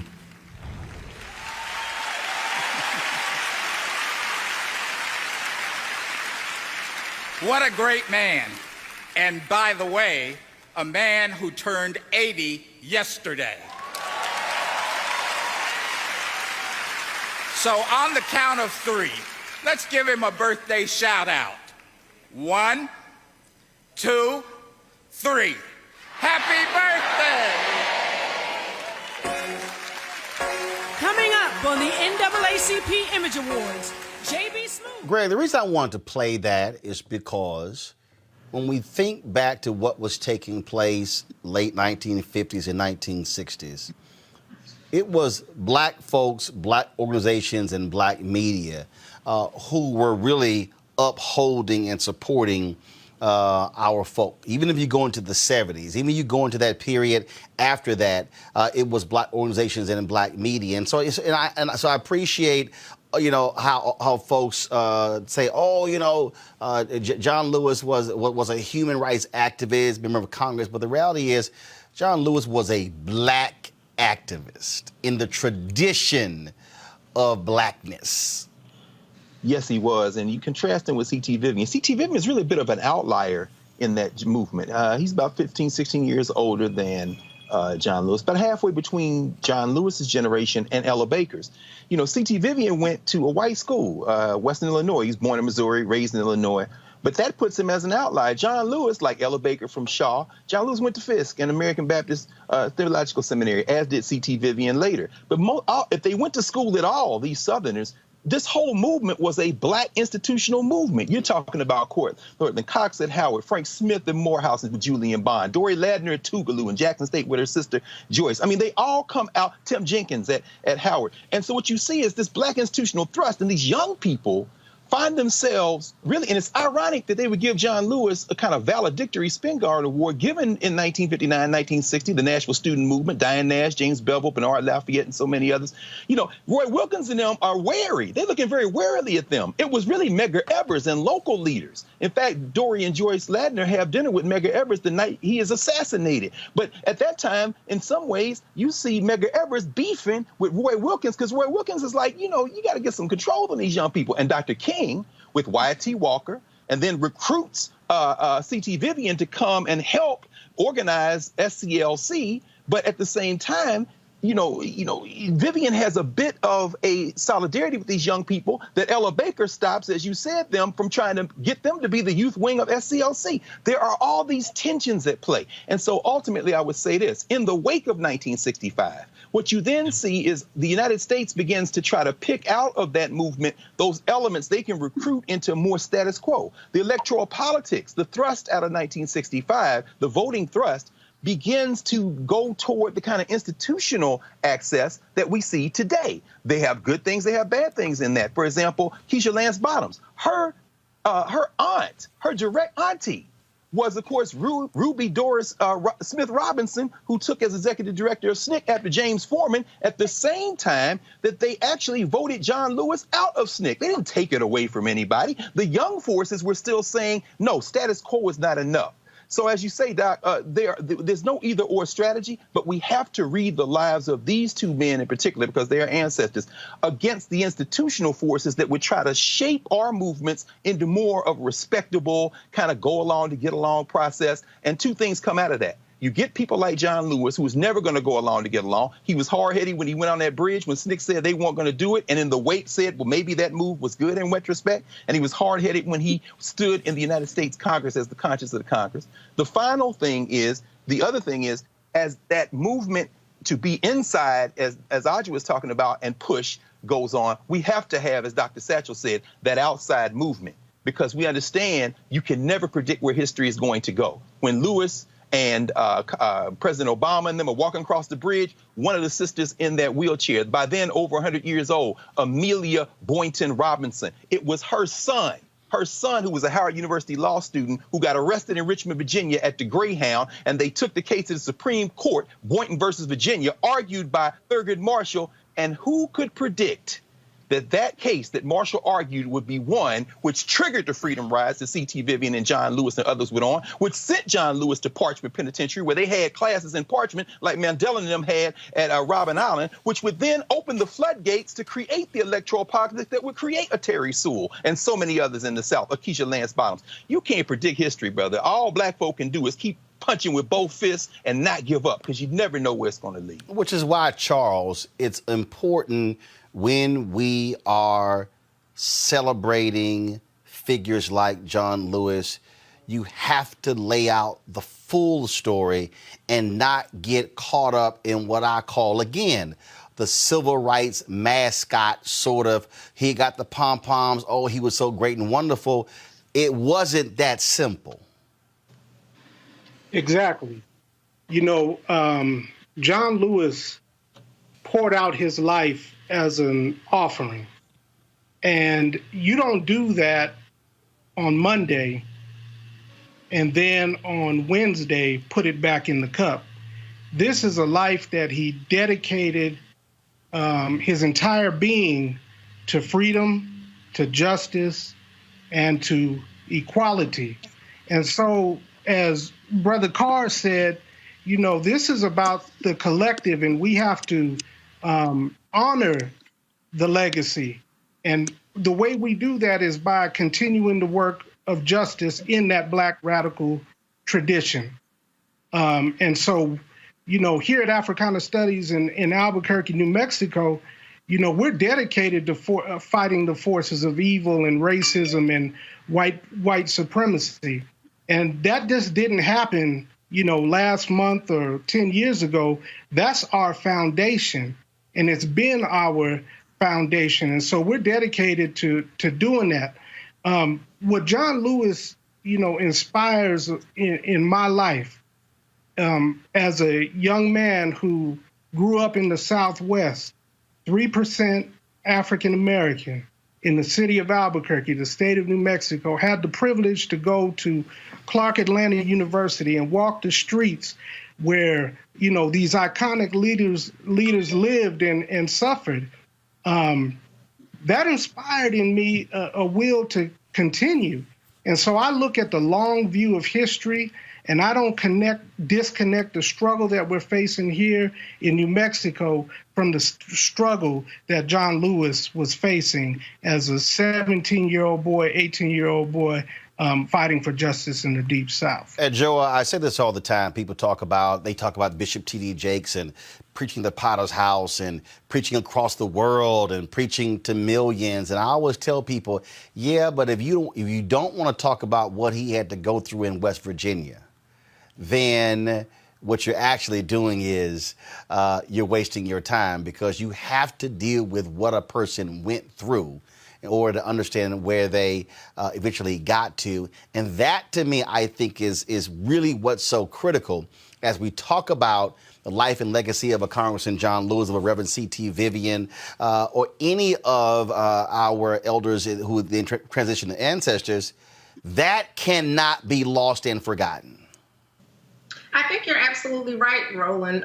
You see this intentionality around sort of cherry picking quotes and, moments when they, gave certain speeches. And we cannot do that. We have to look at their work in totality. And we have to remember that they were, in fact, true radicals. The idea of peaceful protest was even too radical in their time. And that time wasn't too long ago. So, and that includes policymakers. So I think you're absolutely right in that we cannot just select different pieces from what we want our people to know about them. We have to look at their entire body of work and truly understand what it is that they were seeking to do.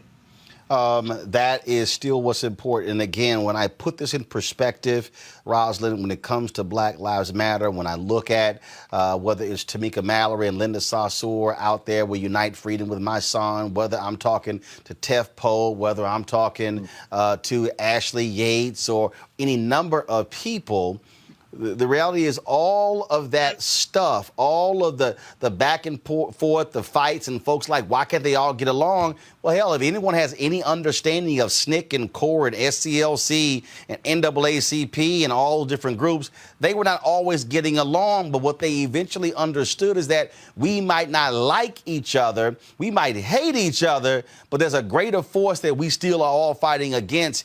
And I think that's, again, what we have to constantly remind ourselves when we talk about the history of the folks like Lewis and Vivian. Absolutely.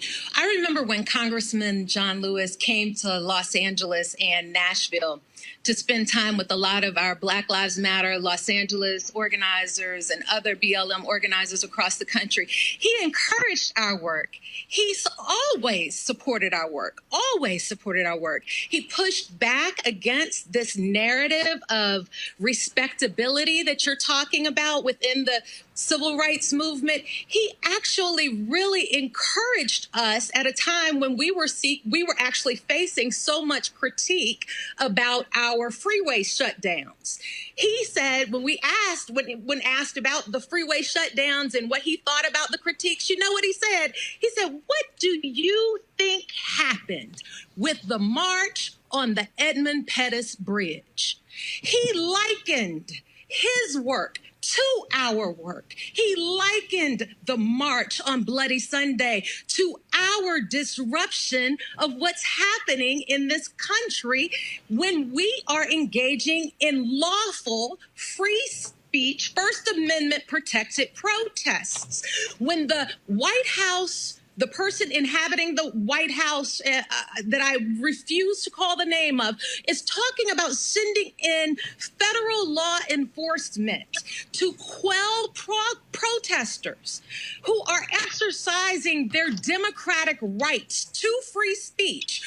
I am absolutely appalled that we are not hearing more of an outrage, more resistance, more pushing back, because what John Lewis and C.T.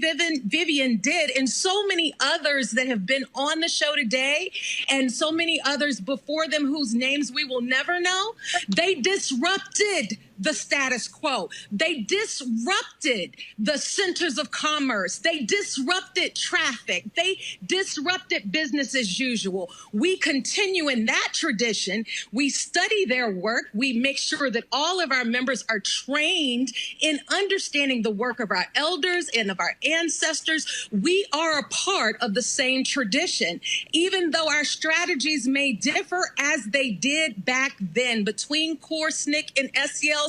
We can't even start to talk about how extensive the disparities were in terms of approach, in terms of strategy, in terms of tactic. But they were effective because somehow or another we emerged from that false myth of this monolith of blackness. A monolith of the Black community has never existed. What we are is a variety of people with different skills, different backgrounds, and we can use those skills, those abilities, those gifts in this struggle We need everybody to get out and get involved. We need the folks who say that they disagree to actually come and be a part of a civil dialogue and help them to understand why what we're doing is absolutely what we should be doing right now. We continue in this work recognizing that love conquers hate. We agree on that with C.T. Vivian and with John Lewis, who we sat with both of them and we learned with them. We learned the lessons that Ella Baker taught them. We learned that sometimes it's more important for us to unify around a goal, even if our strategies and tactics may be different. We have the goal of justice. We have the goal of human rights for Black folks. We have the goal of eliminating anti-Black racism that has been vicious in our history in this country over 400 years, and we are all very well aware that it needs to be done. We're not willing to play the games of acting like we're all talking about the same thing when we know very well that there are people who are seeking to undermine the equality and opportunities and access of Black folks. We will not sit by and let another child be hit in the head with a police officer's baton or be struck in the back by a police officer's bullet without us standing up and saying no more. All right. Rosalind, Joa, Charles, and Greg Carver. Surely appreciate it. Thanks a lot. Thank you. Thank you for having me. Appreciate Thank you for having us, Roland. Folks, earlier today, we talked to Senator Kamala Harris, who shared with us her perspective and thoughts about losing the great Congressman John Lewis. Senator Kamala Harris, glad to have you back on Roland Martin Unfiltered. Quite a sad weekend for the Congressional Black Caucus, for the Congress, the nation, and the world with the death of Congressman John Lewis. It was, Roland. I mean, you know, the last time I saw him and we were together was actually the last big event I attended before the pandemic, which is to once again go to Selma and commemorate Bloody Sunday, where many of us, as members of the Congressional Black Caucus and others, walked across the Edmund Pettus Bridge. This time, however, John wasn't able to walk with us because his illness had taken away his strength in that way, but he surprised us and met us at the top of the bridge. And he was such a special man. He was such a special, humble servant of God. He really was. John has fire in the belly, but the way that he would speak and talk and just look at you, it was always with a sense of dignity. You know, he understood his own. He was very comfortable in his skin. He understood the dignity of self, and he always gave dignity to those with whom he spoke and with whom he led. And it was just a special man. And you know, we had many wonderful conversations over the years. Somebody said, well, you know, during the civil rights movement, there were so many men, and I said, well, yeah, no, there were a lot of women too. Diane Nash being one of the remaining living heroes of those days. Mm-hmm. But one thing about John Lewis, he loved ambition in women. It was wonderful to see. He encouraged it. He was always very encouraging of me. And I, like so many of us in our nation and our world, will truly miss him. While you were talking, we were showing some photos there of you and him, as well as when he went down to Black Lives Matter Plaza. I'm going to show that with Mayor Muriel Bowser. Stage 4 cancer, Roland, and he was there with his cane, proud and strong. This was a man who wasn't letting anything take away the strength that he had and shared with so many. Yeah. On that point, I mean, again, that was last month. That was in June. He was very ill, but he felt it was important that his presence be there. And I always use this phrase all the time, that some people are present and some people have presence, and he had both. He had both. That's great. You're right. You're totally right.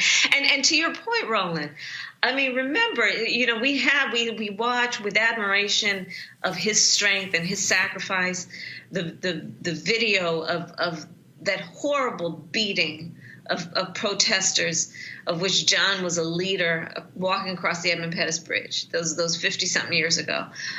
We see the black and white photographs and his speech on the Mall, on the March on Washington, which, by the way, remember, was the March on Washington for jobs and freedom, which was also a big part of John's life's work, which was fighting for civil rights and fighting for economic justice. But let's not forget, to your point about being present and having a presence, he was present front and center then at these historic moments in our history, in the ongoing struggle for civil rights. But he was also present in understanding the collective struggle for civil rights. He was present, the first person to testify against DOMA in the United States Congress, and to be present, saying that there should not be these bans on people's ability who love each other to be married, and in the fight for marriage equality. He was front and present on that. He said that there was a connection that he was clear about from Loving versus Virginia to that current fight for marriage equality, saying people should have the ability to love who they love. He was present in the ongoing fight that we have for immigration reform, where he said that immigrant rights are about civil rights, right? John was present at Black Lives Matter Plaza when the paint on that ground was almost still wet, present, walking with a cane with stage 4 cancer, aligning himself, as he always did, with the struggle, with the movement, because he was such a leader in the ongoing movement, always present. And, I think that when you watch John, watch the younger leaders of the movement through the years, that he knew, and I think the smile on his face was knowing that he was watching the next John Lewis's, both young men and young women. See, that's the reason I think that's important. I think because I believe that far too many people, especially mainstream media, want to operate as if, oh my goodness, we had Congressman John Lewis and all these things that he did, without realizing that, first of all these people were young. I mean, Andrew Young, Julian Bond, Diane Nash, we could go down the line. All of them were young people. I mean, MLK was young as well. And the reality is there are a significant number of young people today who we know and don't know who are doing the exact same thing that he is doing. People who are out there leading protests, people who are out there fighting, who are lobbying, who are testifying. And so I think people make a mistake in not acknowledging this continuum that has existed in this Black freedom movement of young people leading. That's right, and you're exactly right. And let's remember, right, that back in the day, the kinds of things that people have said about the organizers and leaders of Black Lives Matter, to be critical of them, were some of the same things they said about King and about John Lewis and about those folks walking across the Edmund Pettus Bridge. And he was clear about that, and history will be clear about the ongoing movement and what it has required to get a step closer to those words, equal justice under the law. It is always going to require people marching in the streets, demanding change in a peaceful way, of course, but demanding change no less, and not conceding until it's accomplished and acquired. John Lewis was a kind and a patient man, but he was impatient when it came to the need to bring justice to all people. And he understood, I think, that it is, as Coretta Scott King said, the fight for every generation. I'll paraphrase, but Coretta Scott King famously said, the fight for civil rights must be fought and won with each generation. Right? I watched as Majority Leader Mitch McConnell and other Republicans weighed in, expressing their condolences for Congressman John Lewis. And I'll be honest with you, I really don't want to hear from people release statements when they aren't actually doing the things that he fought for. When there's a bill sitting on his desk that will fix the Shelby v. Holder decision when it comes to the Voting Rights Act, and it's been sitting there for more than 220 days. When I look at the lynching bill move forward, when I look at the delay when it comes to the Senate didn't move forward on the bill of Senator Tim Scott when it came to the whole issue of police reform. But it's not like they can't come back with a second bill and work with Democrats on one. And in that moment, I said, I'm sorry. If you truly want to honor this man, a statement on Twitter means nothing.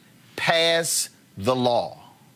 So, Roland, I have called on Mitch McConnell to put the H.R. 4, which was passed out of the House, the Voting Rights Act, to put it on the floor of the Senate for a vote and name it the John Lewis Voting Rights Act of 2020.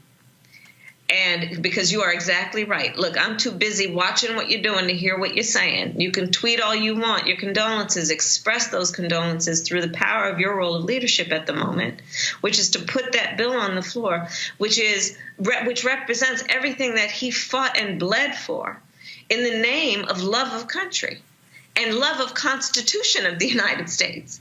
So you are right. You look at the need to pass the Justice and Policing Act that has now been named the George Floyd Justice and Policing Act. Cory Booker and I worked on that together in the Senate. It was passed out of the House with bipartisan support.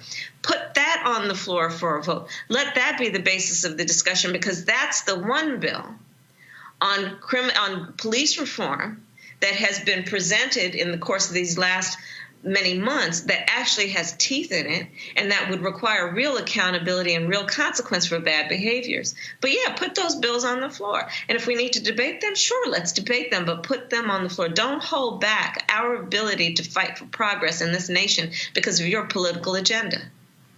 When we talk about these issues, first of all, he wasn't just focused on voting. Any number of issues, 17 terms in Congress. And even up into his death, what's happening with coronavirus, what's happening when it comes to economic relief for Americans, when it comes to housing. You've put forth a bill in that particular area because the reality is people are still hurting. People right now are facing getting kicked out of their homes, and they're going, what am I supposed to do? That's right. So right now, I have many bills that I've offered and introduced to deal with this moment around this crisis, which has really highlighted a crisis that existed long before the pandemic, which is the racial disparities in our country around everything from home ownership and wealth to health, pre-existing conditions, to educational disparities based on race. But specifically this week, I'm offering what's called the Relief Act. And what it would do is, one, it recognizes that in the month of June, Roland, 1/3 of Americans were not able to pay their housing costs. 1/3 of Americans could not pay either their rent or their mortgage. This is serious. Yep. And so I'm saying that during the course of this pandemic and for months after that, there should be a ban on foreclosures, a ban on evictions, a ban on shutting off people's utilities like their water service, that there should be a ban on negative credit reporting until we get through this. And it would say it would help the mom and pop landlords, you know, the grandmother who has, you know, 1 or 2 rental properties. But what it does is it says that we need to make sure that our families have a roof over their head to help them get through this crisis, which is not of their making. And that is that's why I'm proposing it. It's to protect renters, to protect homeowners. You know, I have a history of working on this issue. When I was Attorney General of California, I took on the big banks around the foreclosure crisis, where they were these predatory lending practices that disproportionately impacted Black homeowners, Latino homeowners, immigrant homeowners. I have done this work, and when people are looking at the possibility, the real possibility of losing their home, be it their apartment that they rent or the home that they are paying a mortgage on, it's a moment of real crisis. But we also can see in this moment an opportunity to save them and help them to get through this crisis in a way that they can be on their feet and land on their feet when it's over. I do want to ask you about one thing. You made this point earlier.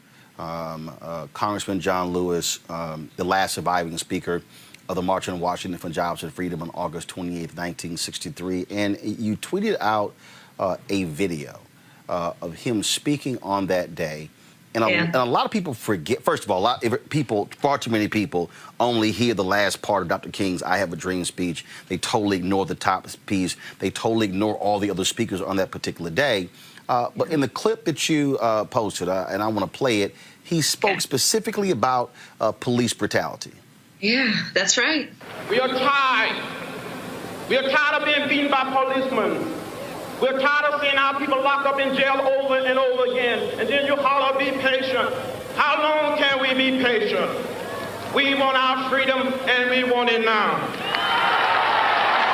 So here he is in this clip talking about police brutality, and we're still seeing it today. That's what led to the George Floyd protest 9-10 weeks ago.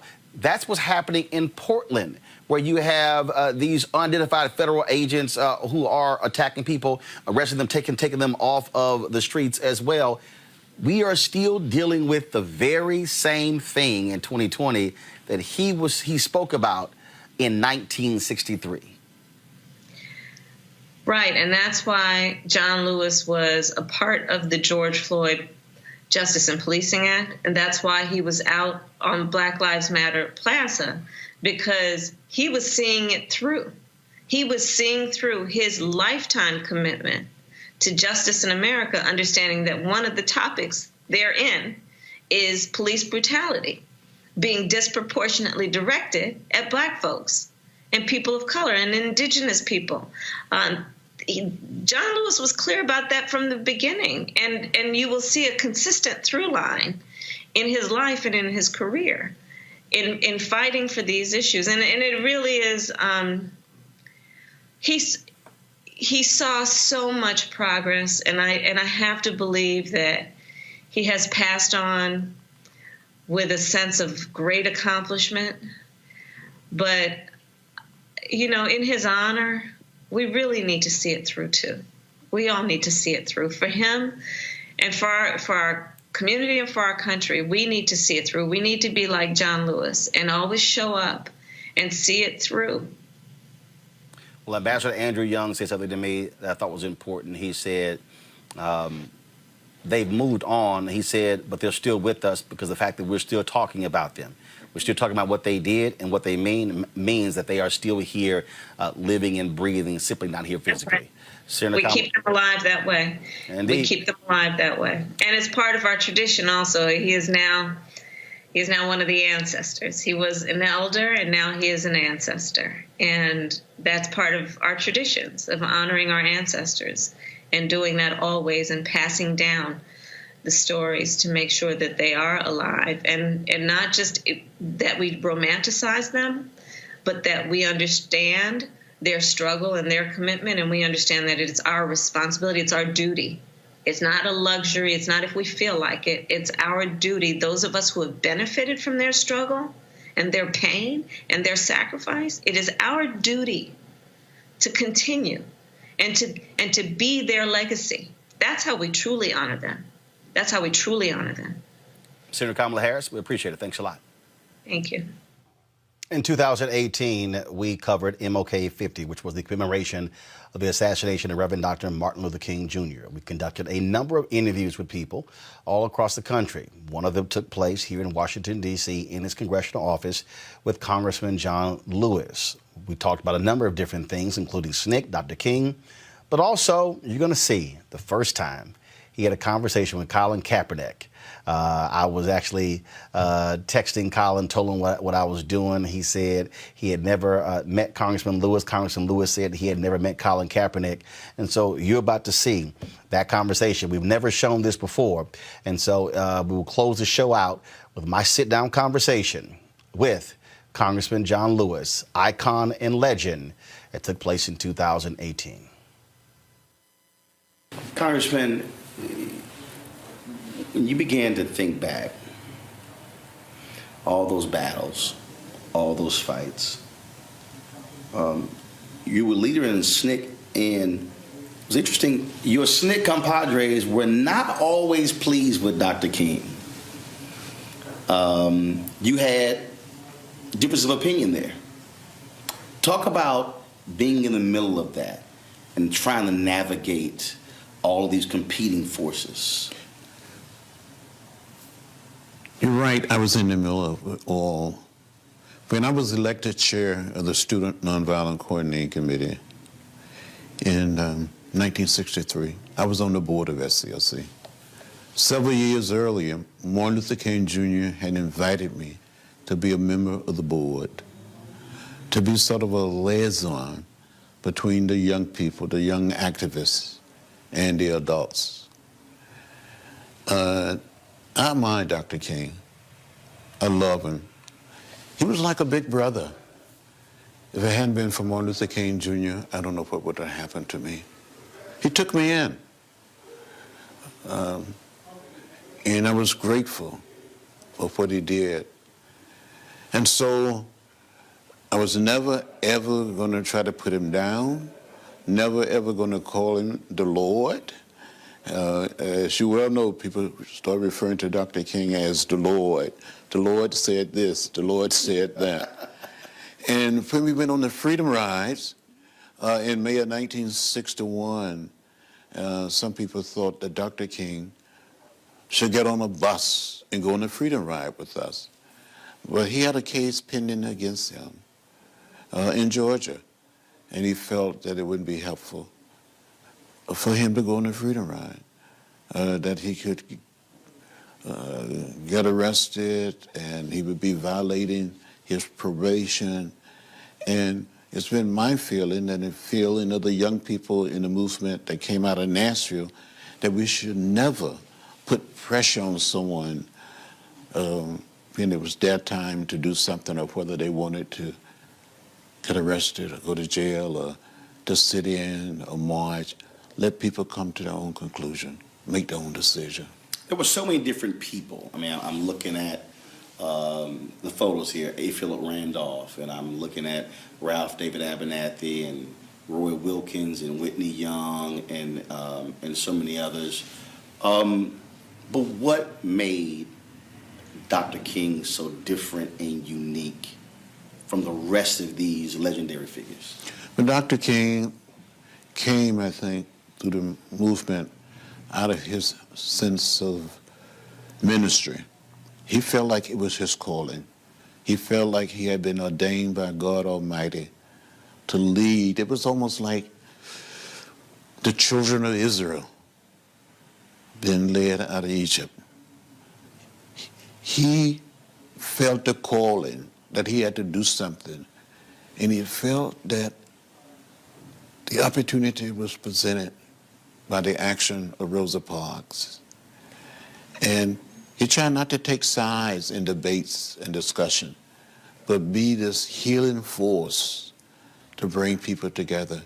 So it didn't matter whether he had to work with Roy Wilkins or the NAACP, or James Farmer, or CORE, or Whitney Young, or the Urban League, or A. Philip Randolph. He respected, he loved Mr. Randolph, because he thought A. Philip Randolph, one of these leaders who was made out of the same clay, maybe molded for the same clay that he was molded from. And he would call, he didn't say A. Philip, he always said Mr. Randolph. Mm-hmm. And others sometimes would say Brother Randolph.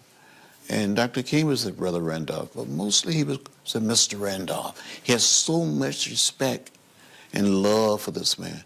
This man who was born in Jacksonville, Florida, moved to New York City, and became a champion of civil rights and human rights and labor rights. He's ahead of his time. So I was texting before, so let me pass it. So we were talking. I was texting this guy before you came in. So you said you never talked to him. You can go ahead and say hi to him. Hello, sir. How are you? Colin? Hello? Congressman John Lewis. Hi, how you doing, brother? I'm doing great. How you doing, brother? Fine. Thank you for all of your work, for your leadership. You have touched me, you have inspired me, and to see you getting out there pushing and kneeling, you have done so much not just for the American community, but for the world community. I said, thank you. I admire you. I love you. Thank you for paving the way for an opportunity like this to even happen. It's great to finally connect with you. I talk to Mr. B about you all the time. We have great conversations, so it's great to finally have this conversation and be able to connect. Yeah, well, I'm honored to have an opportunity to speak to you.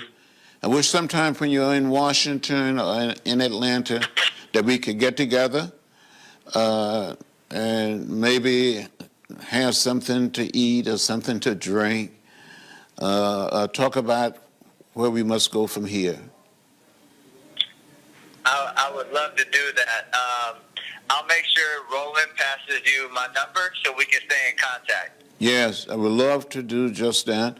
I know there's a lot of members of the Congress, a lot of people trying to find a way, especially young members, would love to have an opportunity to talk with you. And there's hundreds and thousands, no doubt, millions of students and young people been deeply inspired by you, not just in America, but around the world. So keep it up. Keep the faith. It's all going to work out. Yes, we're not going to stop. We're just getting started. Good. We cannot stop now. Too much work to be done. You gave an interview once where you said that after the 65 Voting Rights Act, the civil rights movement pretty much was over. And it was interesting when I was watching that documentary because you said these laws, and folks were just trying to find their way. What did you mean by that?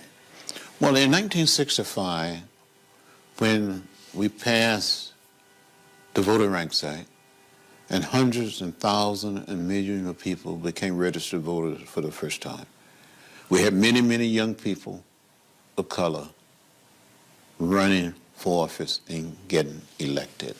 And I think a lot of people thought, this is it, that we come this far. There was another major down payment on freedom. And then when President Obama got elected, people saw that as another major step forward. But then we quickly learned that there were still people, still forces in America trying to take us back to another time and another place. That still exists today. So you had this point after 65. Dr. King and others are trying to figure out what's next. He goes to Chicago. Very difficult path there. And then, of course, we get to 67. And then he decides to take his stand against the Vietnam War. When I talked to Clarence Jones, I said, I believe that his death certificate was written on April 4th, 1967. I just don't believe there's a coincidence that he's assassinated to the day, a year to the day, after he gives that Beyond Vietnam speech at Riverside Church in New York. Well, on April 4th, 1967, I was at Riverside Church when he made that speech.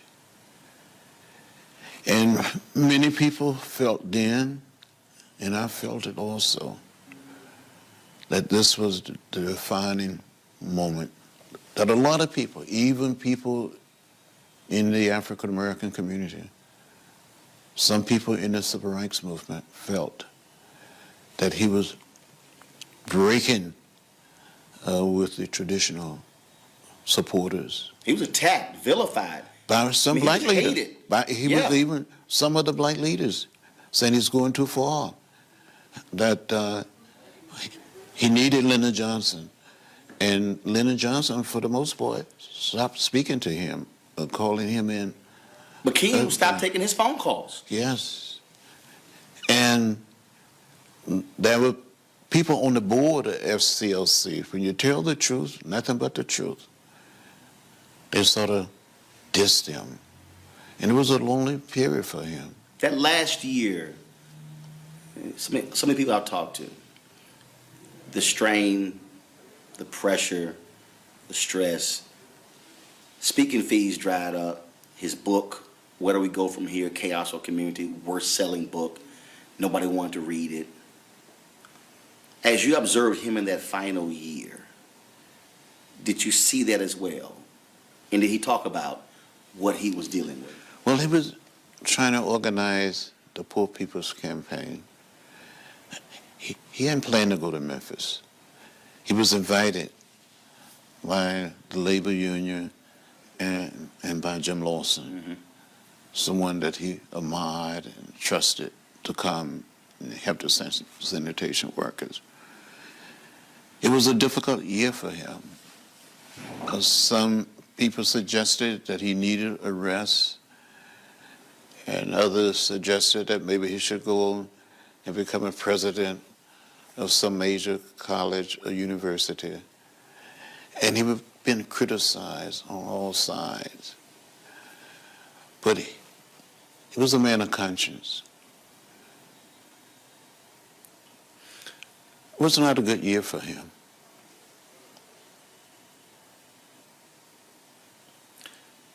Take me to the last conversation you had with him. When was it? The last time I had an opportunity to talk with Dr. King was in mid-March.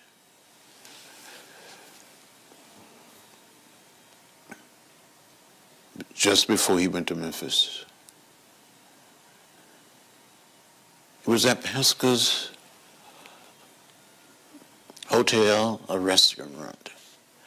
He had been meeting with a group of rank and file members of organization working with low-income or poor people. They were black, white, Latino, Asian American, and Native American. Because he wanted the Poor People's Campaign to look like America. And he kept saying, I will see you in Washington. And he never made it to Washington. The night that he was assassinated, that evening, I was in Indianapolis, Indiana, campaigning with Robert Kennedy, working toward his nomination, the Democratic nomination for president.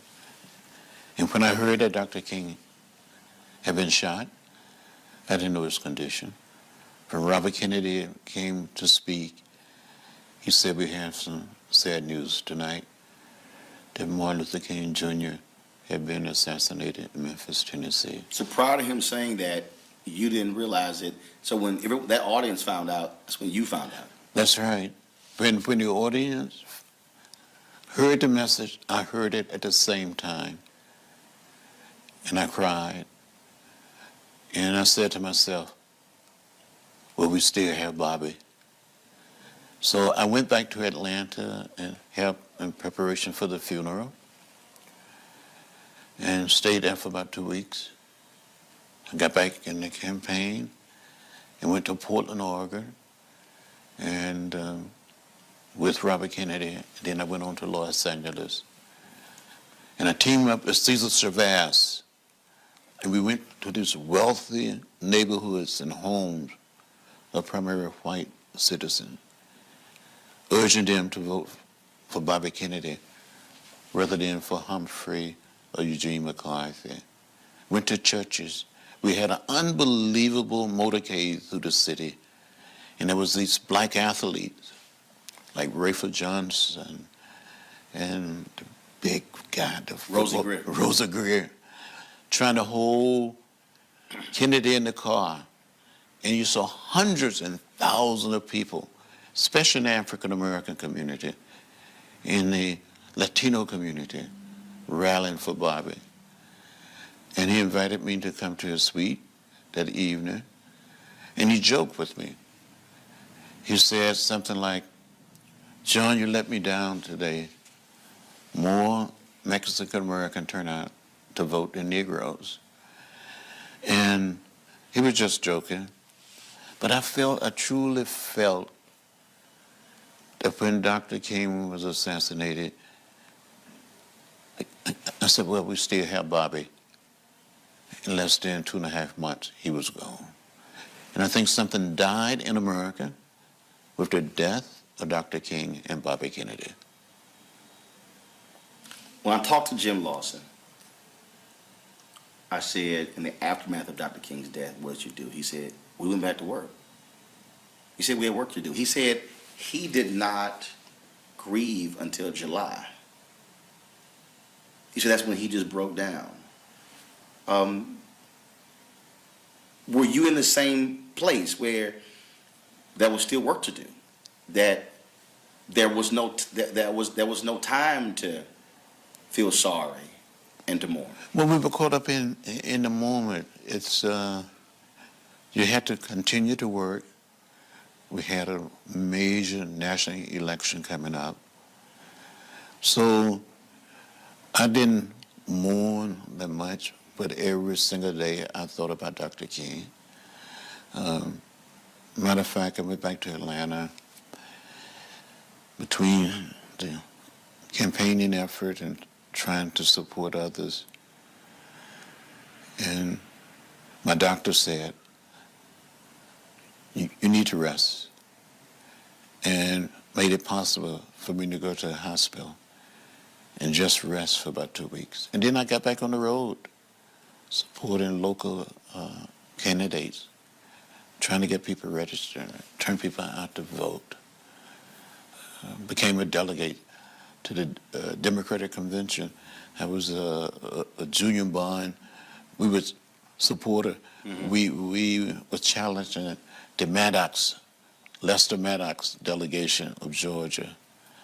And I had a half a vote in the convention. And I voted for Ted Kennedy in honor of Bobby Kennedy. What's the one thing about Dr. King that you would want folks to know about him? Someone who knew him personally, intimately, that one thing you would want people to really know and understand about him? Martin Luther King Jr. should be remembered as a person who loved his fellow human being. He loved people. And he loved humor also. He could tell jokes that would make you laugh or cry.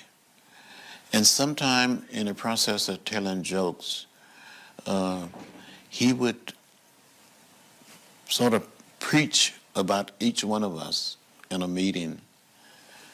So when you come to die, this is what I'm going to say about you. And he would just tell it. And sometimes you would be riding in a car in Alabama or someplace down some dirt road in Georgia or Mississippi. He see a restaurant, a hole in the wall. He said, we should stop and get something to eat. If we get arrested and go to jail, we go on a full stomach. And then he would just laugh about it. But I think this is part of his effort to make us all feel relaxed and not be up so tight and not be so afraid. I remember once in Selma, Alabama, when we were trying to desegregate a major old hotel, and Dr. King and others was in the process of checking in. And a guy who was a racist walked up and said to Dr. King, are you Martin Luther King Jr.? And this guy hit Dr. King in the face just as hard as he could. And I remember grabbing this man and holding him. I never ever grabbed anyone like this. But something told me to grab this man, and I grabbed him and held him until the local police officials arrived, and they arrested him. 3 questions left. First, do you believe, when it comes to, when you look at young folks today, especially African Americans, that had SNCC stayed in existence and continue on its mission, that it would have been that vehicle for young African Americans to be able to stay involved in the movement? We still have the NAACP, still have the National Urban League, still have these other organizations. I've always maintained that SNCC's demise ended that vehicle for young black folks to be involved in leadership. I agree with you, so much so, that the demise of the Student Nonviolent Coordinating Committee cut off. It ended the link, the connection for young African Americans to have a role, a major role to play in the civil rights movement. The hundreds, the thousands of students in high school, in college. It would have been a training ground for people to lead.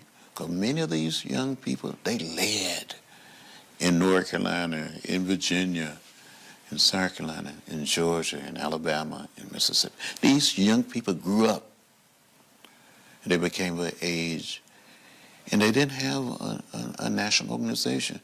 Only the NAACP had a youth council, had a youth arm. The other organization didn't have that. Thousands of people, more than 50,000 people are expected. More than 50,000 people are expected to be in Memphis to commemorate the assassination of Dr. King, April 4th. Their events are planned all week. What do you want people to do April 5th? I want people to learn everything to know about Dr. King during April 3rd and 4th, but on April 5th, go out and be involved in some direct action, or conducting voter registration campaign, or signing up to run for office as a tribute to Martin Luther King Jr. Or go and teach in some school, go and try to save and rescue some young people. I ask this question of others, and I ask it of you. 30, 40, 50 years from now, some kid somewhere is reading a book, watching a documentary. They are going across something on the internet, and they see the name John Lewis. Well, whether it's before you were in Congress or after, what would you want that child to know about John Lewis? Well, first of all, I would want that child to know that as a young person, I was deeply inspired and moved by the teaching and action of Dr. Martin Luther King Jr. And they too can be inspired to take action, to stand up and speak out and get in what I call good trouble, necessary trouble. When they learn the lesson of Dr. King, the teaching of Dr. King. If it hadn't been for Martin Luther King Jr., I don't know what would have happened to many of us growing up in the South. Still miss him? I miss him. I miss him. Every day in his office, I'm surrounded by him. In my home in Atlanta, in my home in Washington, I'm surrounded by him. It reminds me of some unbelievable days, the meetings, of the preaching and speaking of this one man. I grew up very shy and listened to Dr. King. I lost my shyness. He made me a better human being. He taught me how to stand up, fight, speak up, and speak out.